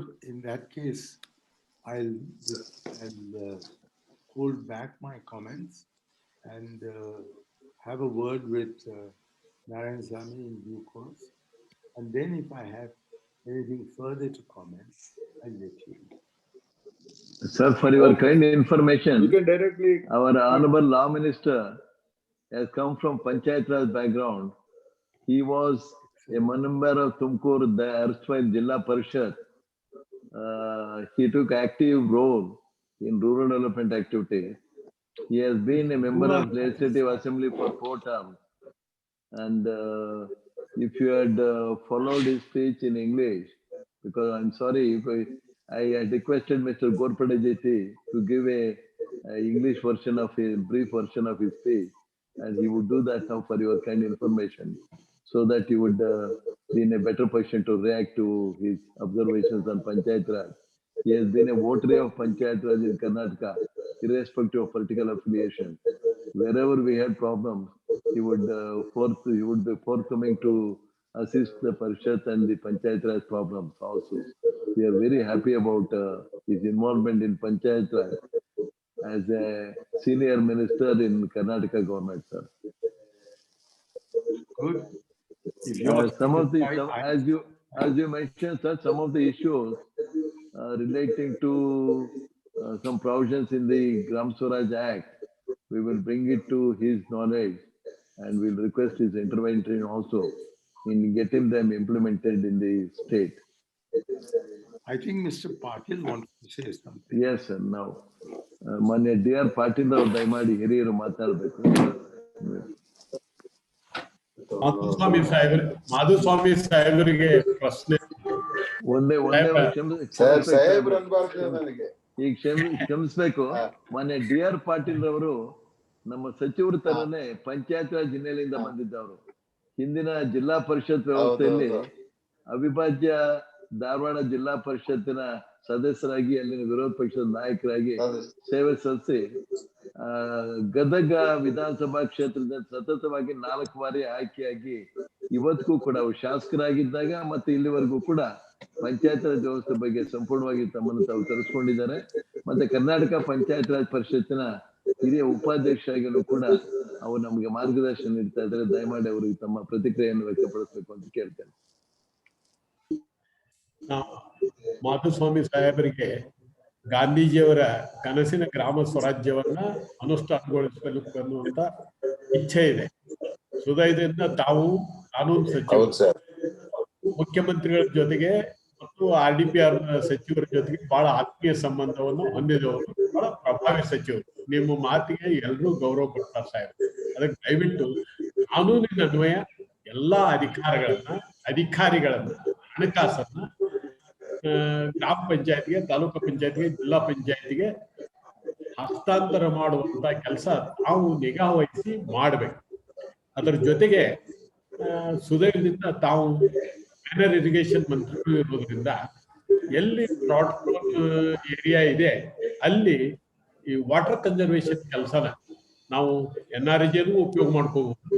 ಮತ್ತು ತಮ್ಮದು funding ಬಂತು ಅಂದ್ರೆ ಅಲ್ಲೆಲ್ಲಿ check dam ಹಾಕೋದು, ಆಮೇಲೆ ridge to valley water conservation, soil conservation ನಾವೆಲ್ಲ ಮಾಡಿದೀವಿ ಅಂದ್ರೆ ಬಹಳ ಅನುಕೂಲ ಆಗುತ್ತೆ ನಮಗೆ DPAP ಏರಿಯಾ. ದಯವಿಟ್ಟು ಇವೆರಡು ಕೆಲಸ ತಾವು ಮಾಡ್ಬೇಕು. ಈಗ ತಾಲೂಕಾ ಪ್ಲಾನಿಂಗ್ ಕಮಿಟಿ, ಜಿಲ್ಲಾ ಪ್ಲಾನಿಂಗ್ ಕಮಿಟಿ ಯಾವ ಕೆಲಸ ಮಾಡ್ತಾ ಇದ್ದೀವಿ. ಆಮೇಲೆ ನಾವು ಸ್ಟೇಟ್ ಲೆವೆಲ್ನೊಳಗೆ ಡಿಸೆಂಟ್ರಲೈಸ್ ಪ್ಲಾನಿಂಗ್ ಕಮಿಟಿ ಮಾಡಿದೀವಿ. ಅದು ಸಿದ್ದರಾಮಯ್ಯನವರು ಮುಖ್ಯಮಂತ್ರಿ ಇದ್ದಾಗ ಒಮ್ಮೆ ಮೀಟಿಂಗ್ ಮಾಡಿದ್ ಬಿಟ್ರೆ ಇಲ್ಲಿವರೆಗೂ ಮೀಟಿಂಗ್ ಆಗಿಲ್ಲ ಸರ್. ದಯವಿಟ್ಟು ಮುಖ್ಯಮಂತ್ರಿಗಳಿಗೆ ಹೇಳಿ ಅವರೇ ಅಧ್ಯಕ್ಷ ಆ ಮೀಟಿಂಗು ತಾವು ಕರ್ಕೊಂಡು ಮಾಡಿ ಪ್ಲಾನಿಂಗ್ ಫ್ರಮ್ ಬಿಲೋ ಆಗುವ ಹಾಗೆ ತಾವು ವಿಶೇಷ ಆಸಕ್ತಿ ವಹಿಸಿದ್ರೆ ಬಹಳ ಅನುಕೂಲ ಆಗುತ್ತೆ. ನನಗೆ ತಿಳಿದ ಪ್ರಕಾರ ಬಹುತೇಕ ತಾವು ಕ್ಯಾಬಿನೆಟ್ ಮಿನಿಸ್ಟರ್ ಆಗಿರಿ, ನಿಮಗೆ ಅದರ ಹೆಚ್ಚಿನ ಇದು ಇರುತ್ತೆ ತಿಳುವಳಿಕೆ. ನಾ ಶಾಸಕನಾಗಿ ಒಮ್ಮೆಯೂ ನಾವು ವಿಧಾನಸಭೆಯಲ್ಲಿ ಪ್ಲಾನ್ ಡಿಸ್ಕಸ್ ಮಾಡ್ಲಿಲ್ಲ. ಬಹುತೇಕ ತಾವು ಮಂತ್ರಿ ಮಂಡಲದೊಳಗ ಪ್ಲಾನ್ ಡಿಸ್ಕಸ್ ಇಲ್ಲೋ ನನಗೆ ಗೊತ್ತಿಲ್ಲ. ನಾನು ತಿಳುವಳಿಕೆ ತಪ್ಪಿರ್ಬೋದು. ನಾನು ತಿಳುವಳಿಕೆ ಏನದಂದ್ರೆ ಮುಖ್ಯಮಂತ್ರಿಗಳು, ಪ್ಲಾನಿಂಗ್ ಮಿನಿಸ್ಟರು, ಹಣಕಾಸು ಸಚಿವರು ಇಷ್ಟ ಮಂದಿ ಕೂಡಿ ಅದನ್ನ ನಿರ್ಣಯ ಮಾಡ್ತಾರ ಅಂತ ಹೇಳಿ ನನ್ನ ಭಾವನೆ. ಆ ಭಾವನೆ ತಪ್ಪಿದ್ರೆ ಬಹಳ ಖುಷಿ ನನಗೆ. ಅದಕ್ಕೆ ದಯವಿಟ್ಟು ಇದು ಗ್ರಾಮ ಮಟ್ಟದಿಂದ ಮೇಲ್ಮಟ್ಟದವರೆಗೆ ಯೋಜನೆ ರೂಪಿತಗೊಳ್ಳುವ ಹಾಗೆ ತಾವು ಮಾಡ್ಬೇಕು. ಹಾಗಾಗಿ ಇಲ್ಲಿವರೆಗೂ ದೆಹಲಿ, ಬೆಂಗಳೂರೊಳಗೆ ಯೋಜನೆ ಹೇಳಿ ನಮ್ಮ ಊರಿಗೆ ಸ್ಮಶಾನ ಬೇಕಂದ್ರೆ ಸ್ಮಶಾನ ಸಹಿತ ಇಲ್ಲ. ನಾವು 10-20 ಎಕರೆ ಜಮೀನು ಖರೀದಿ ಮಾಡಿ ಹೌಸ್ಲೆಸ್ ಅವ್ರಿಗೆ ಹೌಸ್ ಕೊಡ್ತೀವಿ. ಆದ್ರೆ ಸ್ಮಶಾನ ಇಲ್ಲದಂತ ಅನೇಕ ಗ್ರಾಮಗಳು ನಮ್ಮ ರಾಜ್ಯದೊಳಗದವ ಸಾಹೇಬ್. ಯಾಕಂದ್ರೆ ಮ್ಯಾಲ ಕೂತವ್ರಿಗೆ ಹಳ್ಳ್ಯಾಗ ಸ್ಮಶಾನ ಬೇಕು ಅಂತ ಅನಿಸೇ ಇಲ್ಲ ಅವ್ರಿಗೆ. ಅವರೆಲ್ಲ ಸಿಟಿ ಏರಿಯಾದಾಗ ಇರ್ತಾರ, ಅಲ್ಲಿ ಕ್ರಿಮಿಟೋರಿಯಂ ಅವು ಚೆನ್ನಾಗಿ ವ್ಯವಸ್ಥೆ ಇರುತ್ತೆ. ಈ ಸಮಸ್ಯೆ ಅವ್ರಿಗೆ ಇರುದಿಲ್ಲ. ಅದಕ್ಕೆ ಸ್ಥಳೀಯ ಮಟ್ಟದಲ್ಲಿ ನಾವು ನಮ್ಮ ಸಮಸ್ಯೆಗಳನ್ನ ವಿಚಾರಿಸಿ ಪರಿಹಾರವನ್ನು ಕಂಡುಕೊಂಡು ಅನುಷ್ಠಾನಗೊಳಿಸುವಂತಹ ಸಂಪೂರ್ಣ ಅಧಿಕಾರ ಕಾನೂನಾಗಿ ಈಗ ಐತಿ. ಅದನ್ನ ನಮಗೆ ಸಿಗ್ಬೇಕು. ಅದನ್ನ ದಯವಿಟ್ಟು ತಾವು ಮಾಡ್ಬೇಕು.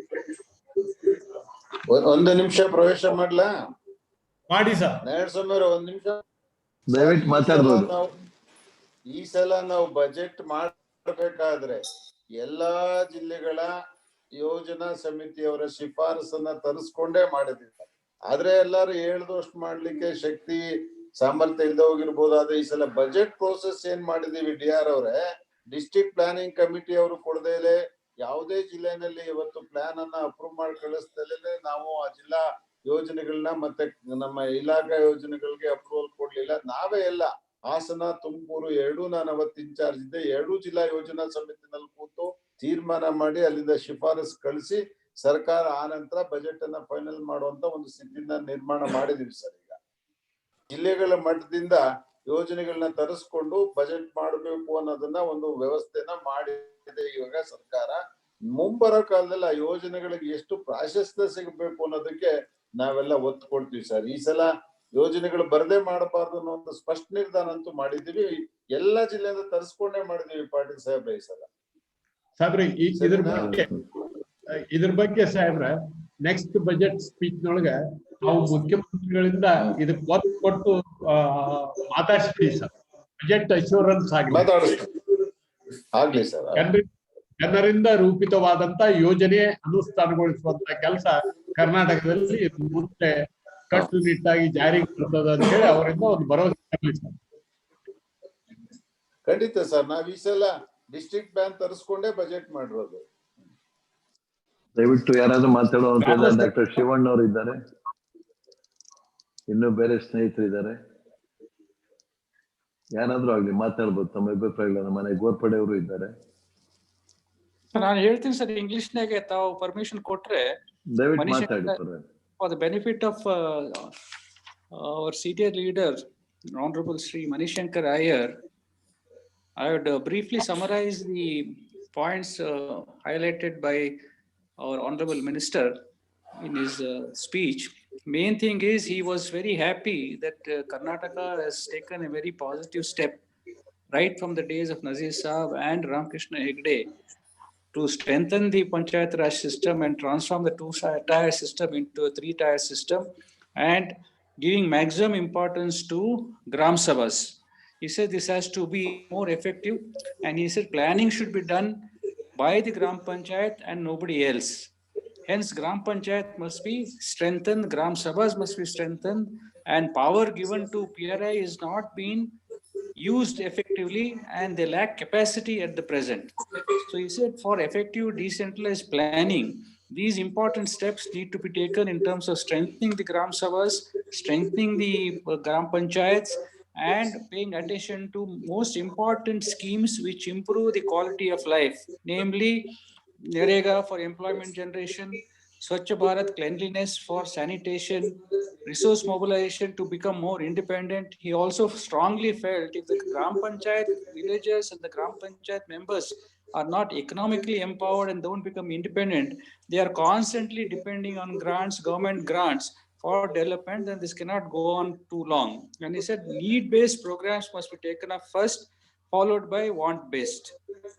Priority schemes like drinking water, sanitation, community toilets have to be given maximum importance. Another important factor he dealt upon is the site development. Today, though housing program is there, invariably at the village level, the site development doesn't take place. He felt that the site development must always precede housing program or housing development. There's no point announcing a housing scheme at the state level or the central level when the sites are not available at the Gram Panchayat level. So he emphasized that the site development should be a collective effort. First develop the sites and then announce the housing programs. Another thing he said, concentrate on burial grounds, because that's a very important factor. Today, burial grounds are not available in every Gram Panchayat, and it causes a lot of social unrest. Then he came to the question of water management.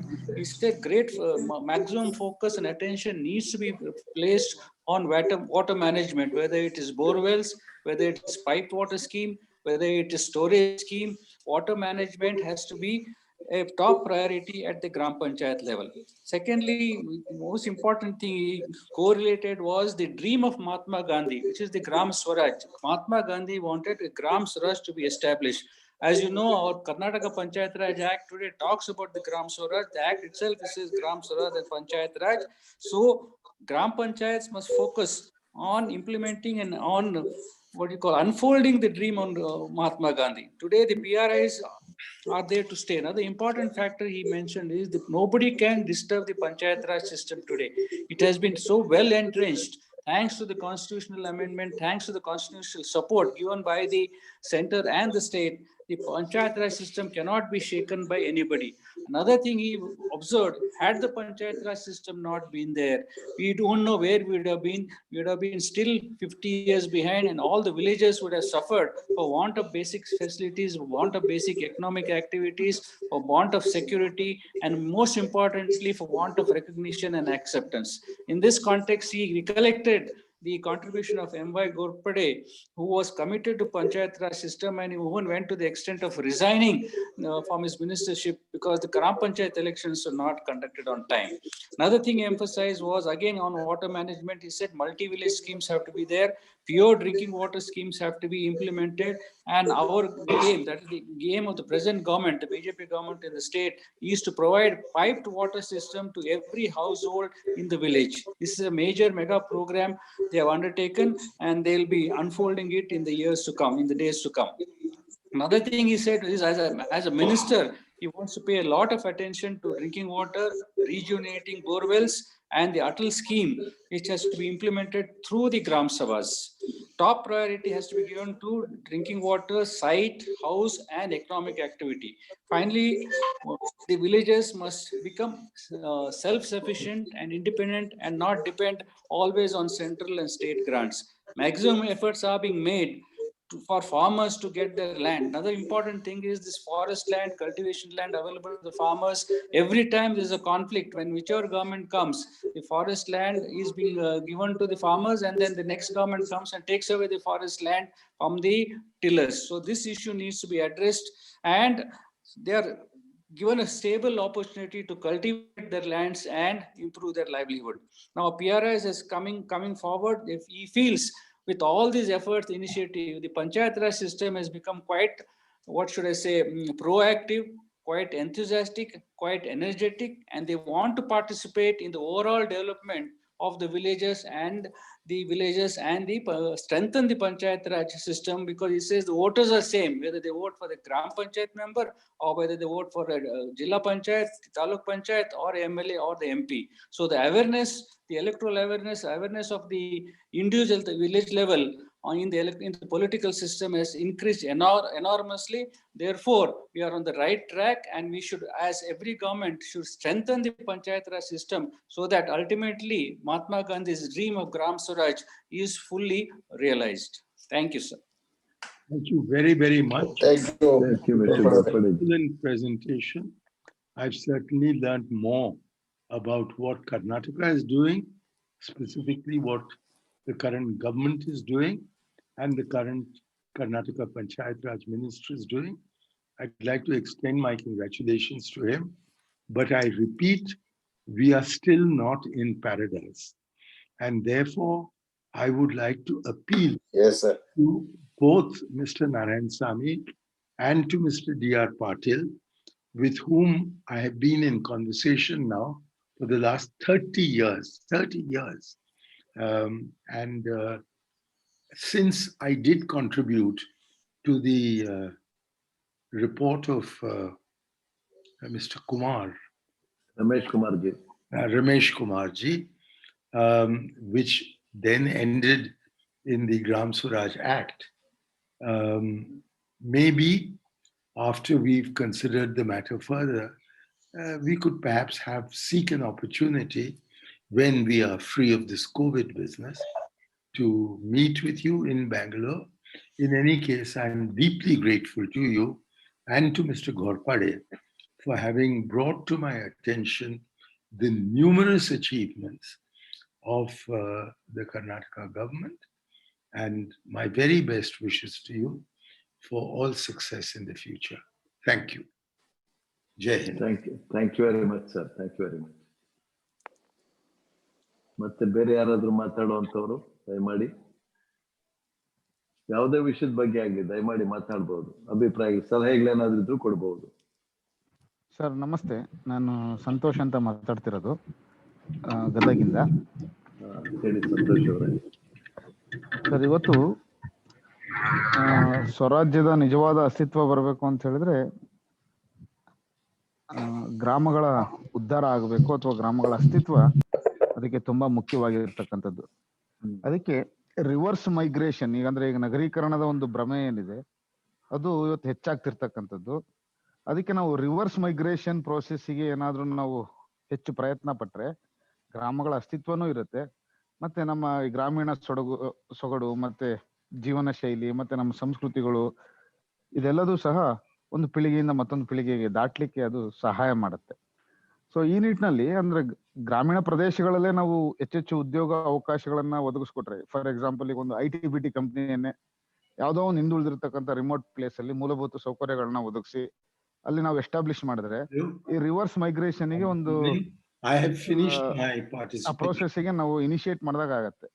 So ಈ ರೀತಿಯಾಗಿರ್ತಕ್ಕಂಥ ಈ reverse migration ಏನಾದ್ರೂ ಒಂದು ಪ್ರೋಸೆಸ್ಸಿಗೆ ಏನಾದ್ರು ಸರ್ಕಾರ ಏನಾದ್ರು ಚಿಂತನೆಗಳು ನಡೆಸಿದೆಯಾ ಅಥವಾ ಆತರ ಪ್ರಕ್ರಿಯೆಗಳು ಏನಾದ್ರು ಇದೆಯಾ ಅಂತ ಸಚಿವರ ಹತ್ರ ನನ್ನ ಹತ್ರ ಒಂದು ಪ್ರಶ್ನೆ. ಧನ್ಯವಾದ. ಮನೆ ಸಂತೋಷ್ ಅವರೇ, ಇದಕ್ಕೆ ಕೂಡ ಗಾಂಧೀಜಿ ಅವರೇ ಸರಿಯಾದ ಉತ್ತರ ಅಂತ ನಾನು ಭಾವಿಸ್ತೇನೆ. Any industry or any company 50ರಿಂದ 100 ಜನಕ್ಕೆ ನಾವು ಉದ್ಯೋಗ ಸೃಷ್ಟಿ ಮಾಡ್ತೀವಿ, ಹಾಗಾದಾಗ ಗ್ರಾಮೀಣ ಬದುಕು ಸಸ್ಟೈನಬಲ್ ಆಗುತ್ತೆ ಅಂತೇಳಿ ನಾವು ಭಾವಿಸಕ್ ಆಗಲ್ಲ. ಗ್ರಾಮೀಣ ಬದುಕಲ್ಲಿ ಏನಿದೆ ಅದನ್ನ ಮಾಡಿದ್ರೆ, ಶಕ್ತಿ ತುಂಬಿದ್ರೆ, ಆ ಕಸಬ್ ಮಾಡೋನ್ಗೆನೆ ನಾವು ಶಕ್ತಿ ತುಂಬಿದ್ರೆ ಅವನ್ ಹಳ್ಳಿಲಿ ಉಳಿತಿದ್ದ ಅನ್ನೋದು ನಂದು ವಾದ. ಅವನೇನ್ ಮಾಡ್ತಿದ್ ಕಸಬು ಲಾಭದಾಯಕ ಆಗ್ಬೇಕಾಗಿತ್ತು. ಇಲ್ಲ ಒಂದ್ ಕಡೆ ಅದು ಲಾಭದಾಯಕ ಆಗ್ಲಿಲ್ಲ, ನಾನು ನಗರಕ್ಕೆ ಹೋಗಿ ಒಳ್ಳೆ ಜೀವನ ಮಾಡ್ಬೋದು ಅನ್ನೋ ಒಂದು ಆಧಾರದ ಮೇಲೆ ಆತ ಹೋಗ್ತಿದ್ದಾನೆ. ಬಟ್ ಅಲ್ಲೂ ಏನು ಅವನಿಗೆ ತೃಪ್ತಿ ಸಿಕ್ಕಿಲ್ಲ. ಆದ್ರೆ ವಾಪಸ್ ಬರಕ್ ಆಗ್ತಾ ಇಲ್ಲ, ಅವನ ಸ್ವಾಭಿಮಾನ ತಡಿತಾ ಇದೆ. ಅಲ್ಲಿ ಹೋಗ್ಬಿಟ್ಟು ಮತ್ತೆ ಊರಿಗೆ ಬಂದೆ ಊರವರೆಲ್ಲ ನೋಡ್ ನಗ್ತಾರೆ ಅಂತ.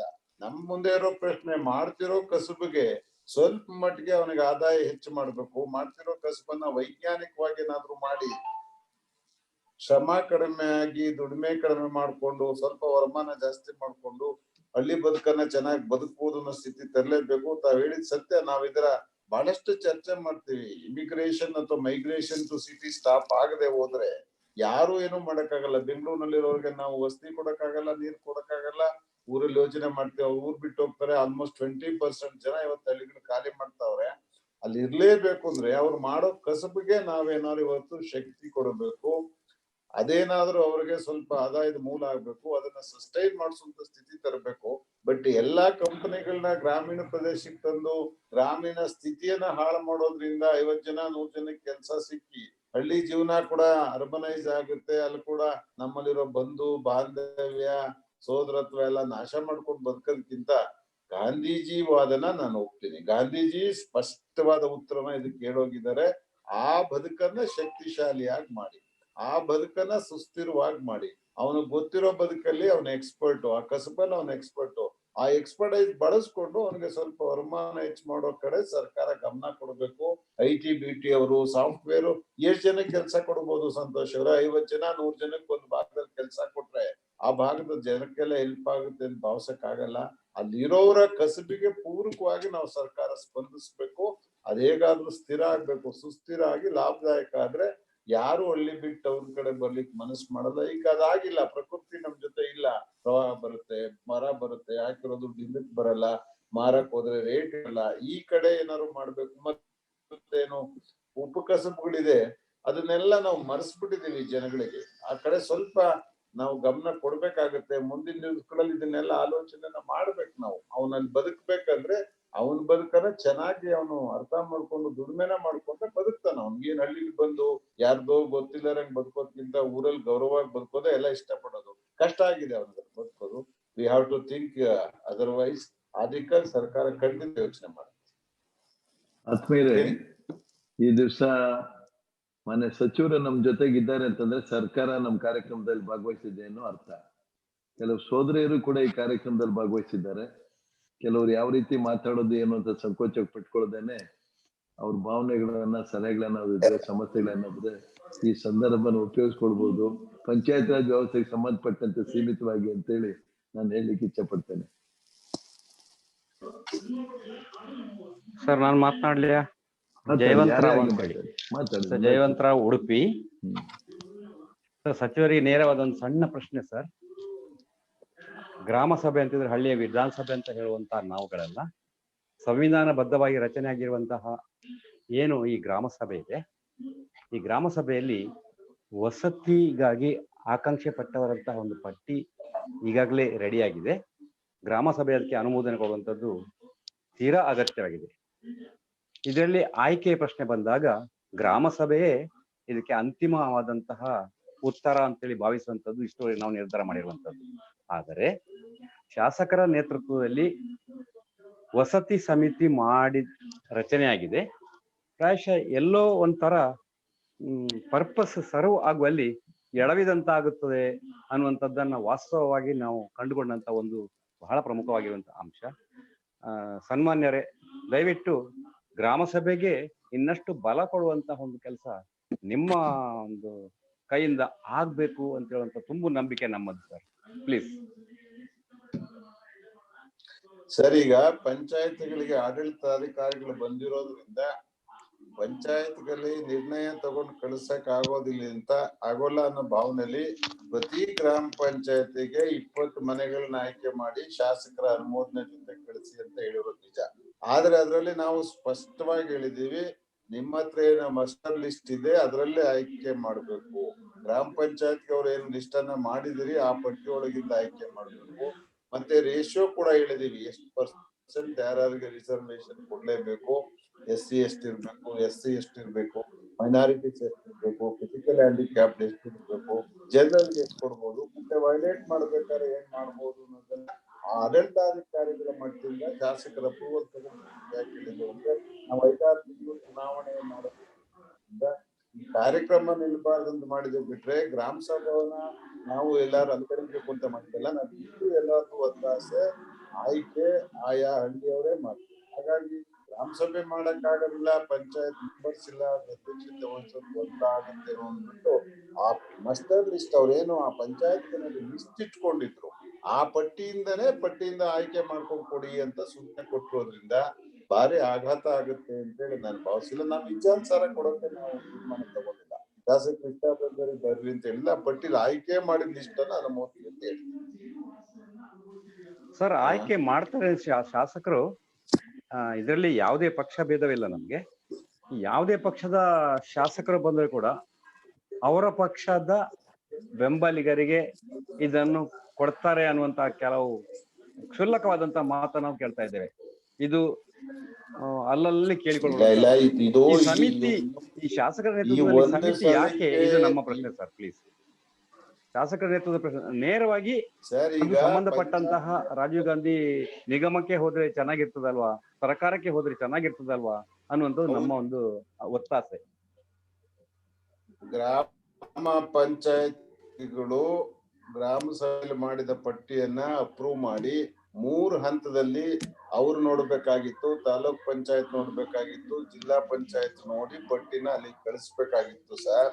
ಈಗ ಗ್ರಾಮ ಪಂಚಾಯತ್ನಲ್ಲಿ ಎಲೆಕ್ಟೆಡ್ ಬಾಡಿ ಇಲ್ಲ ಅನ್ನೋದಕ್ಕೆ ಶಾಸಕರ ಅನುಮೋದನೆ ತಗೊಂಡಿದ್ರೆ ಬೇರೆ ಇದಕ್ಕಿಂತ ಮುಂಚೆ ಶಾಸಕರ ಸಮಿತಿ ರಚನೆ ಆಗಿತ್ತು. ಪಂಚಾಯತ್ ಚುನಾವಣೆ ಆದ ತಕ್ಷಣ ಇಲ್ಲ, ನಾವ್ಯಾರು ಯಾವತ್ತು ಮನೆಗಳ ಲಿಸ್ಟ್ ಅನ್ನ ಮಾಡಿಲ್ಲ. ಕ್ಷಮಿಸಿ, ನಾವು ಶಾಸಕರಾಗಿ ಯಾವತ್ತು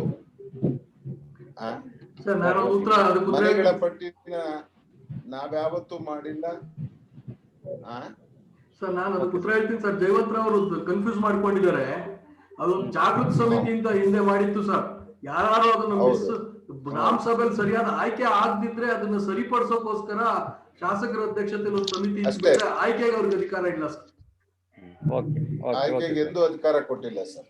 ಓಕೆ ಸರ್, ಆಯ್ಕೆ ಕೊಟ್ಟಿಲ್ಲ. Okay sir, okay thank you. ಮುಂದಿನ ಪ್ರಶ್ನೆ ಯಾರು ಇದ್ರೆ ಕೇಳಿ. ನಮಸ್ತೆ, ನಾನು ರಾಜು ಹುಣಸೂರು ಅಂತ ಹೇಳಿ ಸರ್, ಮೈಸೂರಿಂದ ಮಾತಾಡೋದು. ಈಗೇನಂದ್ರೆ ಗ್ರಾಮ ಮಟ್ಟದಿಂದನೇ ಒಂದು ಸಸ್ಟೈನಬಲ್ ಡೆವಲಪ್ಮೆಂಟ್ ಆಗ್ಬೇಕು ಅಂತ ಹೇಳಿದ್ರೆ ಪೊಲಿಟಿಕಲ್ ಲೀಡರ್ಸ್ ಅಲ್ಲಿಂದನೇ ಎಮರ್ಜ್ ಆಗ್ಬೇಕು. ಆದ್ರೆ ಗ್ರಾಮ ಪಂಚಾಯತಿ ಚುನಾವಣೆಯಲ್ಲಿ ಎಲ್ಲೂ ಕೂಡ ಪಕ್ಷಾಧಾರಿತ ಇಲ್ಲದೆ ಇರೋದ್ರಿಂದ ಆಯ್ಕೆಯಾದಂತ ಮೆಂಬರ್ಸ್ ಗಳಿಗೆ ಸರಿಯಾದ ಹ್ಯಾಂಡ್ ಹೋಲ್ಡಿಂಗ್ ಟ್ರೈನಿಂಗ್ ಆಗಬೇಕಾಗ್ತದೆ. ಯಾಕೆ ನಿರಂತರತೆ ನಾವು ಕಾಪಾಡಿಲ್ಲ ಅಂತ ಹೇಳಿದ್ರೆ ಎಲ್ಲ ಸರ್ಕಾರದ ವ್ಯವಸ್ಥೆಯಲ್ಲಿ 1 ತಿಂಗಳು ಅಥವಾ 2 ತಿಂಗಳು ಅವ್ರಿಗೆ ಟ್ರೈನಿಂಗ್ ಕೊಟ್ಟು ಕಳಿಸಿದ ಅಲ್ಲಿ PDO ಅಥವಾ ಅಲ್ಲಿರೋ ಅಧಿಕಾರಿಗಳು ಇದೀಗಲ್ಲ ಅಂತಾನು ಅದನ್ನ ತಪ್ಪಿಸುವಂತ ಪ್ರಯತ್ನ ನಡೀತಾ ಇರ್ತದೆ. ಹಾಗಾಗಿ ಎಲ್ಲೋ ಒಂದ್ ಕಡೆ ಕಾಯ್ದೆನಲ್ಲಿ ಇದು ಪಕ್ಷಾಧಾರಿತ ಚುನಾವಣೆ ಆಯ್ಕೆ ಮಾಡಬಹುದಾ ಅನ್ನೋದು ಪ್ರಶ್ನೆ. ಎರಡನೇದು, ಈ ನಿರಂತರ ಹ್ಯಾಂಡ್ ಹೋಲ್ಡಿಂಗ್ ಮಾಡ್ಲಿಕ್ಕೋಸ್ಕರನೇ ಈಗ 176 ತಾಲೂಕುಗಳಲ್ಲಿ ಕೂಡ ಸಾಮರ್ಥ್ಯ ಸೌಧಗಳು ರಚನೆಯಾಗಿ ಲಕ್ಷಾಂತರ ರೂಪಾಯಿ ಹಣನ ಅಲ್ಲಿಗೆ ಹಾಕಿದ್ರೆ ಎಕ್ವಿಪ್ಮೆಂಟ್ಸ್ ಮಾಡಿದ್ದಾರೆ. ಬಟ್ ಹ್ಯಾಂಡ್ ಹೋಲ್ಡಿಂಗ್ ಸಿಸ್ಟಮ್ ನ ಆ ಸೆಂಟರ್ಗಳನ್ನ ಬಳಸ್ಕೊಂಡು ಮಾಡೋದ್ರಿಂದ ಒಂದು ರಾಜ್ಯದಲ್ಲಿ ಒಂದು ಹೊಸ ಪಡೆ ಅಂದ್ರೆ ಪಂಚಾಯತ್ ರಾಜ್ ನಿಮ್ಮಂತ ಕಮಿಟೆಡ್ ಲೀಡರ್ಸ್ಗಳು ಆ ತಳಹಂತದಿಂದ ಬರ್ಲಿಕ್ಕೆ ಸಾಧ್ಯ ಆಗ್ತದೆ, ಮತ್ತೆ ಗ್ರಾಮ ಮಟ್ಟದ ಯೋಜನೆಗಳನ್ನ ರೂಪಿಸಲಿಕ್ಕೆ ಸಾಧ್ಯ ಇದೆ ಅಂತ ಒಂದು ಅಭಿಪ್ರಾಯ ಇದೆ. ಅದಕ್ಕೆ ಏನಾದರೂ ತಾವು ಮಾಡಬಹುದಾ? ಅಲ್ಲ, ಈಗ ತರಬೇತಿ ಕಾರ್ಯಕ್ರಮಗಳು ನಿರಂತರವಾಗಿ ನಡೀತಿತ್ತು. ಅದಕ್ಕೆ ಸಾಮರ್ಥ್ಯ ಸೌಧನ ಎಲ್ಲಾ ಕಡೆ ಕಟ್ತು. ನಾವು ಯಾಕೋ ಕಳೆದ 2-3 ವರ್ಷ ಸ್ವಲ್ಪ ಕುಂಠಿತ ಆಗಿದ್ದು ನಿಜ. ನಾವು ಸರ್ಕಾರ ಅದ್ರ ಪರವಾಗಿರ್ತೀವಿ, ಸದಸ್ಯರಿಗೆ ಎಲ್ಲಾ ರೀತಿ ತರಬೇತಿ ಕೊಡ್ಬೇಕು. ಮೊದ್ಲು ಚುನಾಯಿತ ಆದ ತಕ್ಷಣ ಕೊಡೋದು ವಾಸಿ. ತರಬೇತಿ ಕೊಡುವಾಗ ನಾವೇನು ಡೇಟ್ ಸ್ಟ್ಯಾಗರ್ ಮಾಡಿದೀವಿ, ಕೊನೆಯವರಿಗೆ ಅವರು ರಿಟೈರ್ ಟೈಮಿಗೆ ಬರುವಾಗ ತರಬೇತಿ ಆಗೋ ಸ್ಥಿತಿ ಇದೆ. ನಾನು ನಾರಾಯಣಸ್ವಾಮಿ ಅವ್ರಿಗೆ DR ಅವ್ರಿಗೆ ಕೇಳ್ತೀನಿ, ತರಬೇತಿನ ಸ್ವಲ್ಪ ಸ್ಪೀಡ್ ಅಪ್ ಮಾಡಿ. ಮೊದಲ 6 ಸದಸ್ಯರಿಗೆಲ್ಲ ತರಬೇತಿ, ಅದು ಹಣಕಾಸಿಂದಿರ್ಬೋದು, ರೆಸಲ್ಯೂಷನ್ ಮಾಡೋದಿರ್ಬೋದು, ಮತ್ತೊಂದು ಅವ್ರು ಹೇಗೆ ಪಾರ್ಟಿಸಿಪೇಟ್ ಮಾಡ್ಬೇಕು ಅನ್ನೋದು ನಿಜವಾಗ್ಲೂ ದೊಡ್ಡ ಕೆಲಸ. ಅದನ್ನ ಮಾಡೋದು ಶ್ರೇಷ್ಠ. ನಾವು ಅವ್ರ ಜೊತೆಗೆ ಇದ್ರಲ್ಲೆಲ್ಲ ಇದೀವಿ ಸರ್, ಅದ್ರಲ್ಲೇ ಅನುಮಾನ ಇಲ್ಲ. They have to be trained, ಅದ್ರಲ್ಲೇ ಅನುಮಾನ ಇಲ್ಲ. ನಾವು ಹೇಳಿದ್ರೆ MLA ಕೊಡಿ, ಮೊದಲ 6 ತಿಂಗಳಲ್ಲಿ 8 ಸೂಚನೆ ಕೊಡ್ತಾ ಇದ್ದೇವೆ ನಾವು. ಈಗಾಗಲೇ ಏನೇನು ಅಬ್ಸರ್ವ್ ಮಾಡ್ಬೇಕು, ರೂಲ್ಸ್ ಏನು, ಪ್ರೊಸೀಜರ್ ಏನು, ಕಾಲ ಎಲ್ಲಿ ವೇಸ್ಟ್ ಮಾಡಬಾರ್ದು, ಹೇಗೆ ಬಳಕೆ ಮಾಡ್ಕೋಬೇಕು ಅನ್ನೋದನ್ನೆಲ್ಲ ತರಬೇತಿ ಕೊಡೋದು ಬಹಳ ಶ್ರೇಷ್ಠ. ಅವ್ರನ್ನ ಒಂದೊಂದು ಒಳ್ಳೆ ಕಚ್ಚಾ ವಸ್ತು ಅದನ್ನ ಮೋಲ್ಡ್ ಮಾಡಿದ್ರೆ ನಮ್ಗೆ ಬಹಳ ಯೂಸ್ಫುಲ್ ಆಗ್ತಾರೆ. ಅವರೆಲ್ಲ ಒಳ್ಳೆ ಲೀಡರ್ಸ್ ಆಗ್ತಾರೆ. ಇದು ನಾರಾಯಣಸ್ವಾಮಿ ಅವರು, DR ಅವರು ವಹಿಸ್ಕೋಬೇಕು ಜವಾಬ್ದಾರಿ. ಆಗ್ಲಿ ಸರ್, ನಾವು ಈಗಾಗಲೇ ಸಂಪರ್ಕದಲ್ಲಿದ್ದೇವೆ ಸರ್ಕಾರದ ಇಲಾಖೆ ಜೊತೆಗೆ, ರಾಜ್ಯ ಗ್ರಾಮೀಣಾಭಿವೃದ್ಧಿ ಸಂಸ್ಥೆ ಮೈಸೂರು ಜೊತೆಗೆ ಆ ವಿಚಾರದ ಸಂಪರ್ಕದಲ್ಲಿದ್ದೇವೆ. ಆಗ್ಲಿ ಸರ್, ಥ್ಯಾಂಕ್ ಯು. ಮತ್ತೆ ಬೇರೆ ಯಾರಾದ್ರೂ ಪ್ರಶ್ನೆ ಇಲ್ಲದೆ ಇದ್ರೆ ಸತೀಶ್ ಅವರೇ? ಬೇರೆ ಯಾವ್ದು ಪ್ರಶ್ನೆ ಇಲ್ಲ ಅಂದ್ರೆ ಇವತ್ತಿನ ಉಪನ್ಯಾಸ ಕಾರ್ಯಕ್ರಮವನ್ನ ಸತೀಶ್, ಯಾರೋ ಹೆಣ್ಮಕ್ಳು ಬಂತು ಕೇಳಪ್ಪ, ಯಾರು ಅದು ಅಂತ. ಹೆಣ್ಮಕ್ಳು ಯಾರು ಇದ್ರು ದಯಮಾಡಿ ತಮ್ಮ ಅಭಿಪ್ರಾಯಗಳನ್ನು ಹೇಳಿ. ಬಂದ್ರು ಲೈನ್ ಅಲ್ಲಿ ಬಂದ್ರು ಯಾರು ಆಗ್ಲಿ ಮಾತಾಡಿ. ನಮಸ್ತೆ ಸರ್, ನಾನು ತ್ರಿಭುವನೇಶ್ವರಿ. ಮಾತಾಡಿ. ತರಬೇತಿ ಸಂಯೋಜಕರು ಗೌರಿಬಿದನೂರಿಂದ. ಸರ್, ನಾನು ಒಂದು 17 ವರ್ಷಗಳಿಂದ ತರಬೇತಿ ಸಂಯೋಜಕರಾಗಿ ಕೆಲಸ ಮಾಡ್ತಾ ಇದ್ದೀನಿ. ನಮ್ಮ ದೇಶದ ಪ್ರಪ್ರಥಮ ಪ್ರಧಾನಿಯವರಾದಂತ ನೆಹರು ಅವರು ಈ ದೇಶದ ಭವಿಷ್ಯದ ಬಗ್ಗೆ ಮಾತಾಡ್ತಾರೆ ಸರ್. ಆಕಾಶದಲ್ಲಿ ಇರುವಂತ ಗ್ರಹ ನಕ್ಷತ್ರಗಳಲ್ಲಿ ನಾನು ಈ ದೇಶದ ಭವಿಷ್ಯವನ್ನ ನೋಡಲ್ಲ, ಮಕ್ಕಳ ಕಣ್ಣುಗಳಲ್ಲಿ ನೋಡ್ತೀನಿ ಅಂತ ಹೇಳಿ. ಹಾಗೆ ನೀವ್ ಈಗಾಗ್ಲೇ ತಾವು ಮಾತಾಡಿದ್ದೀರಾ, ಗಾಂಧೀಜಿಯವರ ಗ್ರಾಮ ಸ್ವರಾಜ್ಯದ ಕನಸಿನ ಬಗ್ಗೆ ಮಾತಾಡ್ತಿದ್ದೀರಾ ಸರ್. ನನ್ನ 17 ವರ್ಷದ ಅನುಭವದಲ್ಲಿ ನಿಜವಾದಂತ ಈ ದೇಶದ ಭವಿಷ್ಯ ಇರುವಂತದ್ದು ಗ್ರಾಮ ಪಂಚಾಯಿತಿ. ಗ್ರಾಮ ಪಂಚಾಯಿತಿಯಲ್ಲಿ ನಡೆಯುವಂತ ಗ್ರಾಮ ಸಭೆಗಳಿರ್ಬೋದು, ವಾರ್ಡ್ ಸಭೆ, ಜನವಸತಿ ಸಭೆ, ಜಮಾಬಂದಿ ಅಥವಾ ಯೋಜನೆ ಪ್ರಕ್ರಿಯೆಗಳಲ್ಲಿ ತಳಹಂತದಲ್ಲಿ ಕೆಲಸ ಮಾಡುವಂತ ಸಿಬ್ಬಂದಿಗಳ ಜೊತೆಲಿ ನಮ್ಮ ಗ್ರಾಮ ಪಂಚಾಯಿತಿಯ ಸದಸ್ಯರು, ತಾಲೂಕ್ ಪಂಚಾಯಿತಿ ಮತ್ತೆ ಜಿಲ್ಲಾ ಪಂಚಾಯಿತಿಯ ಸದಸ್ಯರು ಎಷ್ಟು ಸಕ್ರಿಯವಾಗಿ ಪಾಲ್ಗೊಳ್ತಾರೋ ಆಗ ನಾವು ಈ ಪಂಚಾಯತ್ ವ್ಯವಸ್ಥೆಯಲ್ಲಿ ನಾವು ಈ ದೇಶದ ಭವಿಷ್ಯವನ್ನ ಕಾಣ್ಬೋದು ಅನ್ನೋಂಥದ್ದು ನನ್ನ ಒಂದು ಅಭಿಪ್ರಾಯ ಸರ್. ಈ ನಿಟ್ಟಿನಲ್ಲಿ ಏನೆಲ್ಲ ಕೆಲಸಗಳೆಲ್ಲ ಆಗ್ಬೇಕಾಗಿದೆ ತರಬೇತಿ ಮುಖಾಂತರ, ಈ 3 ಹಂತದ ಪಂಚಾಯತ್ ರಾಜ್ ವ್ಯವಸ್ಥೆಯಲ್ಲಿ ಕಾಲಕಾಲಕ್ಕೆ ತರಬೇತಿಗಳನ್ನ ಕೊಡೋದ್ರ ಮೂಲಕ ಅನುಷ್ಠಾನ ಮಾಡುವಂತ ಸಂಸ್ಥೆಗಳನ್ನ ಫಾಲೋ ಅಪ್ ಮಾಡುವಂತ ಮುಖಾಂತರ ಎಲ್ಲಾದ್ರೂ ಅವ್ರಿಗೆ ಮಾಹಿತಿ ಸಿಗ್ಬೇಕು, ಮಾರ್ಗದರ್ಶನ ಸಿಗ್ಬೇಕು ಅನ್ನೋಂತ ವಿಷಯವನ್ನ ನಮ್ಮ ಪಂಚಾಯತ್ ರಾಜ್ ವ್ಯವಸ್ಥೆ ಅದಕ್ಕೆ ಸಕಾರಣವಾಗಿ ಒಂದು ಅನುಕೂಲ ಮಾಡ್ಕೊಡುವಂತ ಮೂಲಕ ಈ ಸ್ವರಾಜ್ಯದ ಕನಸನ್ನ ಕಾಣಬಹುದು ಸರ್. ಈ ನಿಟ್ಟಿನಲ್ಲಿ ನಮ್ಮ ಪಂಚಾಯತ್ ವ್ಯವಸ್ಥೆಯನ್ನ ಸಬಲೀಕರಣ ಮಾಡ್ಬೇಕು, ಸುಸ್ಥಿರತೆ ಮಾಡ್ಬೇಕು ಅನ್ನೋಂಥದ್ದು ತಮ್ಮಲ್ಲಿ ನಾನು ಬೇಡ್ಕೊಳ್ತಾ ಇದ್ದೀನಿ ಸರ್. ಈ ನಿಟ್ಟಿನಲ್ಲಿ ಒಂದು ಪ್ರವೃತ್ತರಾಗ್ಬೇಕು. ನಾವಂತೂ ನಮ್ಮ ರಾಜ್ಯದಲ್ಲಿ ಒಂದು 250 ಜನ ಒಂದು ಕಾರ್ಯಪಡೆಯ ರೀತಿಯಲ್ಲಿ ಸೈನಿಕರಾಗಿ ಕೆಲಸ ಮಾಡ್ತಿದೀವಿ. ಈ ದೇಶವನ್ನ ಕಾಯೋ ಸೈನಿಕರಿಗೋ ಪಂಚಾಯತ್ ವ್ಯವಸ್ಥೆಯನ್ನು ಸುಸ್ಥಿರತೆಗೊಳಿಸುವಂತ ನಿಟ್ಟಿನಲ್ಲಿ ನಮ್ಮ ಪ್ರಯತ್ನಗಳು ನಿರಂತರವಾಗಿ ಸಾಗ್ತಿದೆ ಸರ್. ಸೊ ಈ ನಿಟ್ಟಿನಲ್ಲಿ ನಮಗೂ ಕೂಡ ಒಂದು ಅವಕಾಶವನ್ನ ಕಲ್ಪಿಸ್ಕೊಟ್ರೆ ಇನ್ನು ಹೆಚ್ಚೆಚ್ಚು ಕೆಲಸಗಳನ್ನ ನಾವು ತಳಹಂತದಲ್ಲಿ ಮಾಡ್ತೀವಿ. ಸೊ ಇಷ್ಟನ್ನ ಹೇಳೋದಕ್ಕೆ ಅವಕಾಶ ಕೊಟ್ಟ ತಮ್ಮೆಲ್ರಿಗೂ ವಂದಿಸ್ತಾ ನನ್ನ ಮಾತಿಗೆ ಈ ಒಂದು ವೇದಿಕೆಯಲ್ಲಿ ವಿರಾಮವನ್ನ ಕೊಡ್ತಾ ಇದ್ದೀನಿ ಸರ್. ಇಲ್ಲಮ್ಮ, ತಮ್ಮ ಹೆಸರೇನು? ತ್ರಿಭುವನೇಶ್ವರಿ ಸರ್. ತಮ್ಮ ಹೆಸರೇನು ಅಂದೆ? Sir, Tribhuvaneshwari. Bhuvaneshwari. Educate, organise. ಆಯ್ತಮ್ಮ, ಎಜುಕೇಟ್, ಆರ್ಗನೈಸ್ ಅಂಡ್ ಫೈಟ್ ಅಂತಾರೆ ಅಂಬೇಡ್ಕರ್. ಯಾವುದೇ ಹೋರಾಟ ಮಾಡ್ಬೇಕಂದ್ರೆ ನಾವು ಮೊದಲನೇ ಮಾಡ್ಬೇಕಾಗಿರೋ ಕೆಲಸ ಎಜುಕೇಟ್ ಮಾಡ್ಬೇಕು, ಅರಿವು ಮೂಡಿಸ್ಬೇಕು. ಎರಡನೇದು ಸಂಘಟನೆ ಆಗ್ಬೇಕು, ಆ ನಂತರ ಹೋರಾಟದ ಮಟ್ಟಕ್ಕೆ ನಾವು ಬರಬೇಕು. ನಾವು ಆಗಿಂದ ಮಾತಾಡ್ತಿರೋದು ಸ್ವರಾಜ್ ವ್ಯವಸ್ಥೆ, ನಾವೇನು ಹೋರಾಟ ಮಾಡ್ತಾ ಇದೀವಿ, ಇದಕ್ಕೆ ಇನ್ನೂ ಒಂದಷ್ಟು ಎಜುಕೇಶನ್ ಆಗ್ಬೇಕು, ಇನ್ನೂ ಅಷ್ಟು ಸಂಘಟನೆ ಆಗ್ಬೇಕು. ಆ ದಿಕ್ಕಲ್ಲಿ ನಾರಾಯಣ ಸ್ವಾಮಿ ಅವರು DR ಅವರು ಹೋರಾಟ ನಿಜವಾಗ್ಲೂ ಶ್ಲಾಘನೀಯ. ಅವ್ರು ಏನೀಗ ಮಾಡ್ತಿದ್ದಾರೆ, ಎಲ್ಲರನ್ನ ಎಜುಕೇಟ್ ಮಾಡೋ ವ್ಯವಸ್ಥೆನೆ ಮಾಡ್ತಿದಾರ. ಅವರು ಟ್ರೈನಿಂಗ್ ಇರ್ಬೋದು, ಸಂಭಾಷಣೆಗಳಿರ್ಬೋದು, ಚರ್ಚೆಗಳಿರ್ಬೋದು, ಇವೆಲ್ಲ ಅರಿವು ಮೂಡಿಸ್ಲಿಕ್ಕೆ ಮಾಡುವಂತ ಒಂದು ಕಾರ್ಯಕ್ರಮ. ಅದೇ ಮೊದಲನೇ ಹಂತ. ಮೊದಲನೇ ಹಂತದಲ್ಲಿ ಏನ್ ಎಜುಕೇಟ್ ಮಾಡಕ್ ಟ್ರೈ ಮಾಡ್ತಿದ್ದಾರೆ, ಸಮರ್ಪಕವಾಗುತ್ತೆ, ಆಗ್ಬೇಕು. ಆ ನಂತರ ಸಂಘಟನೆ ಆಗಿ ನಾವು ನಮ್ಮ ವ್ಯವಸ್ಥೆ ಬಗ್ಗೆ ಹೋರಾಟಕ್ಕೆ ಇಳಿಯೋಣ. ಅವ್ರು ಮಾಡ್ತಾರೋ ಶ್ಲಾಘನೀಯವಾದ ಕೆಲಸನ ನಾನು ಅಭಿನಂದಿಸ್ತೀನಿ. ಎಜುಕೇಟ್ ಮಾಡೋ ಕೆಲಸ ಇನ್ನೊಂದಷ್ಟು ತೀವ್ರವಾಗಿ ಆಗ್ಲಿ ಅಂತ ಆಶಿಸ್ತೇನೆ.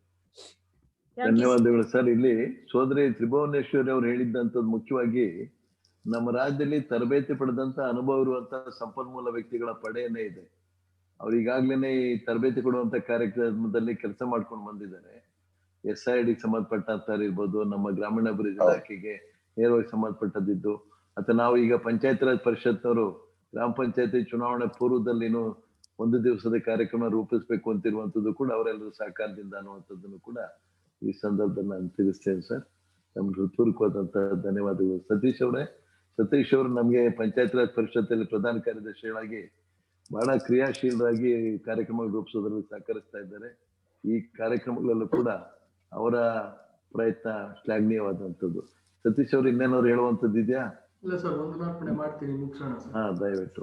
ಸತೀಶ್, ನೀವ್ ಹೇಳಕ್ ಮೊದ್ಲೇ ನಿಮ್ಮೆಲ್ಲರಿಗೂ ನನ್ನ ವಂದನೆಗಳು. ಧನ್ಯವಾದಗಳು ಸರ್. ಸರ್ ನಿಮ್ಗೂ ಕೂಡ ವಂದನೆ. ಆತ್ಮೀಯರೇ, ಇವತ್ತಿನ ಒಂದು ಉಪನ್ಯಾಸ ಮಾಲಿಕೆ ತುಂಬಾ ಯಶಸ್ವಿಯಾಗಿ ನಡೆದಿದೆ. ಈ ಒಂದು ಉಪನ್ಯಾಸವನ್ನ ಈ ನಾಡಿನ ಮುತ್ಸದ್ದಿ ರಾಜಕಾರಣಿಗಳಾಗಿ ನಮ್ಮೆಲ್ಲರಿಗೂ ಮಾರ್ಗದರ್ಶಕರಾಗಿರುವಂತ ರಾಜ್ಯದ ಕಾನೂನು ಮತ್ತು ಸಂಸದೀಯ ವ್ಯವಹಾರಗಳು ಹಾಗೂ ಸಣ್ಣ ನೀರಾವರಿ ಸಚಿವರು ತಮ್ಮ ಅಪಾರವಾದಂತ ಅನುಭವದ ಹಿನ್ನೆಲೆ ಒಳಗಡೆ ಪಂಚಾಯತ್ ರಾಜ್ ವ್ಯವಸ್ಥೆಯ ಬಗ್ಗೆ ತುಂಬಾ ಸವಿವರವಾಗಿ ಮಾತಾಡಿದ್ದಾರೆ.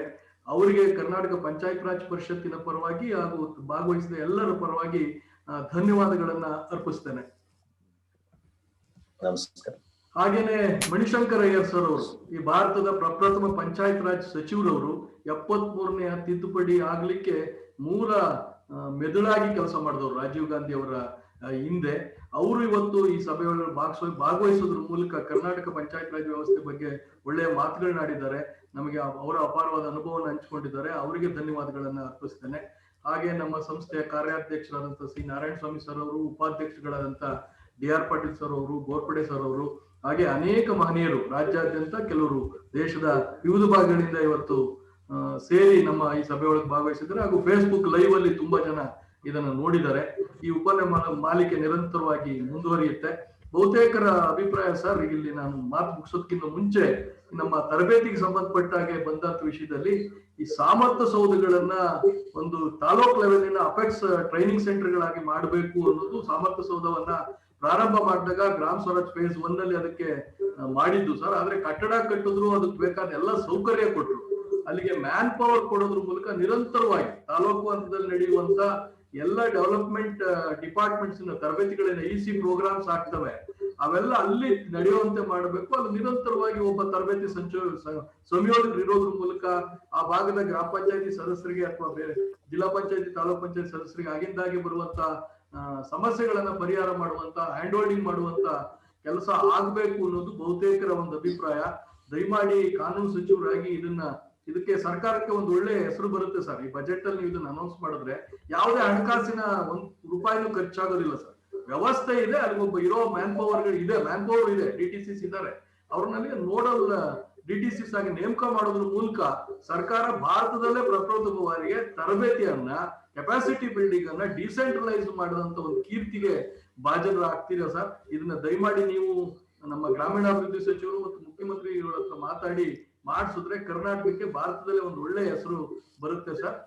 ಇಷ್ಟನ್ನ ತಮ್ಮ ಗಮನಕ್ಕೆ ತರ್ತಾ ಭಾಗವಹಿಸಿದ್ದಕ್ಕೆ ಮತ್ತೊಮ್ಮೆ ತಮಗೆ ಧನ್ಯವಾದಗಳನ್ನ ಅರ್ಪಿಸ್ತೇನೆ ಸರ್.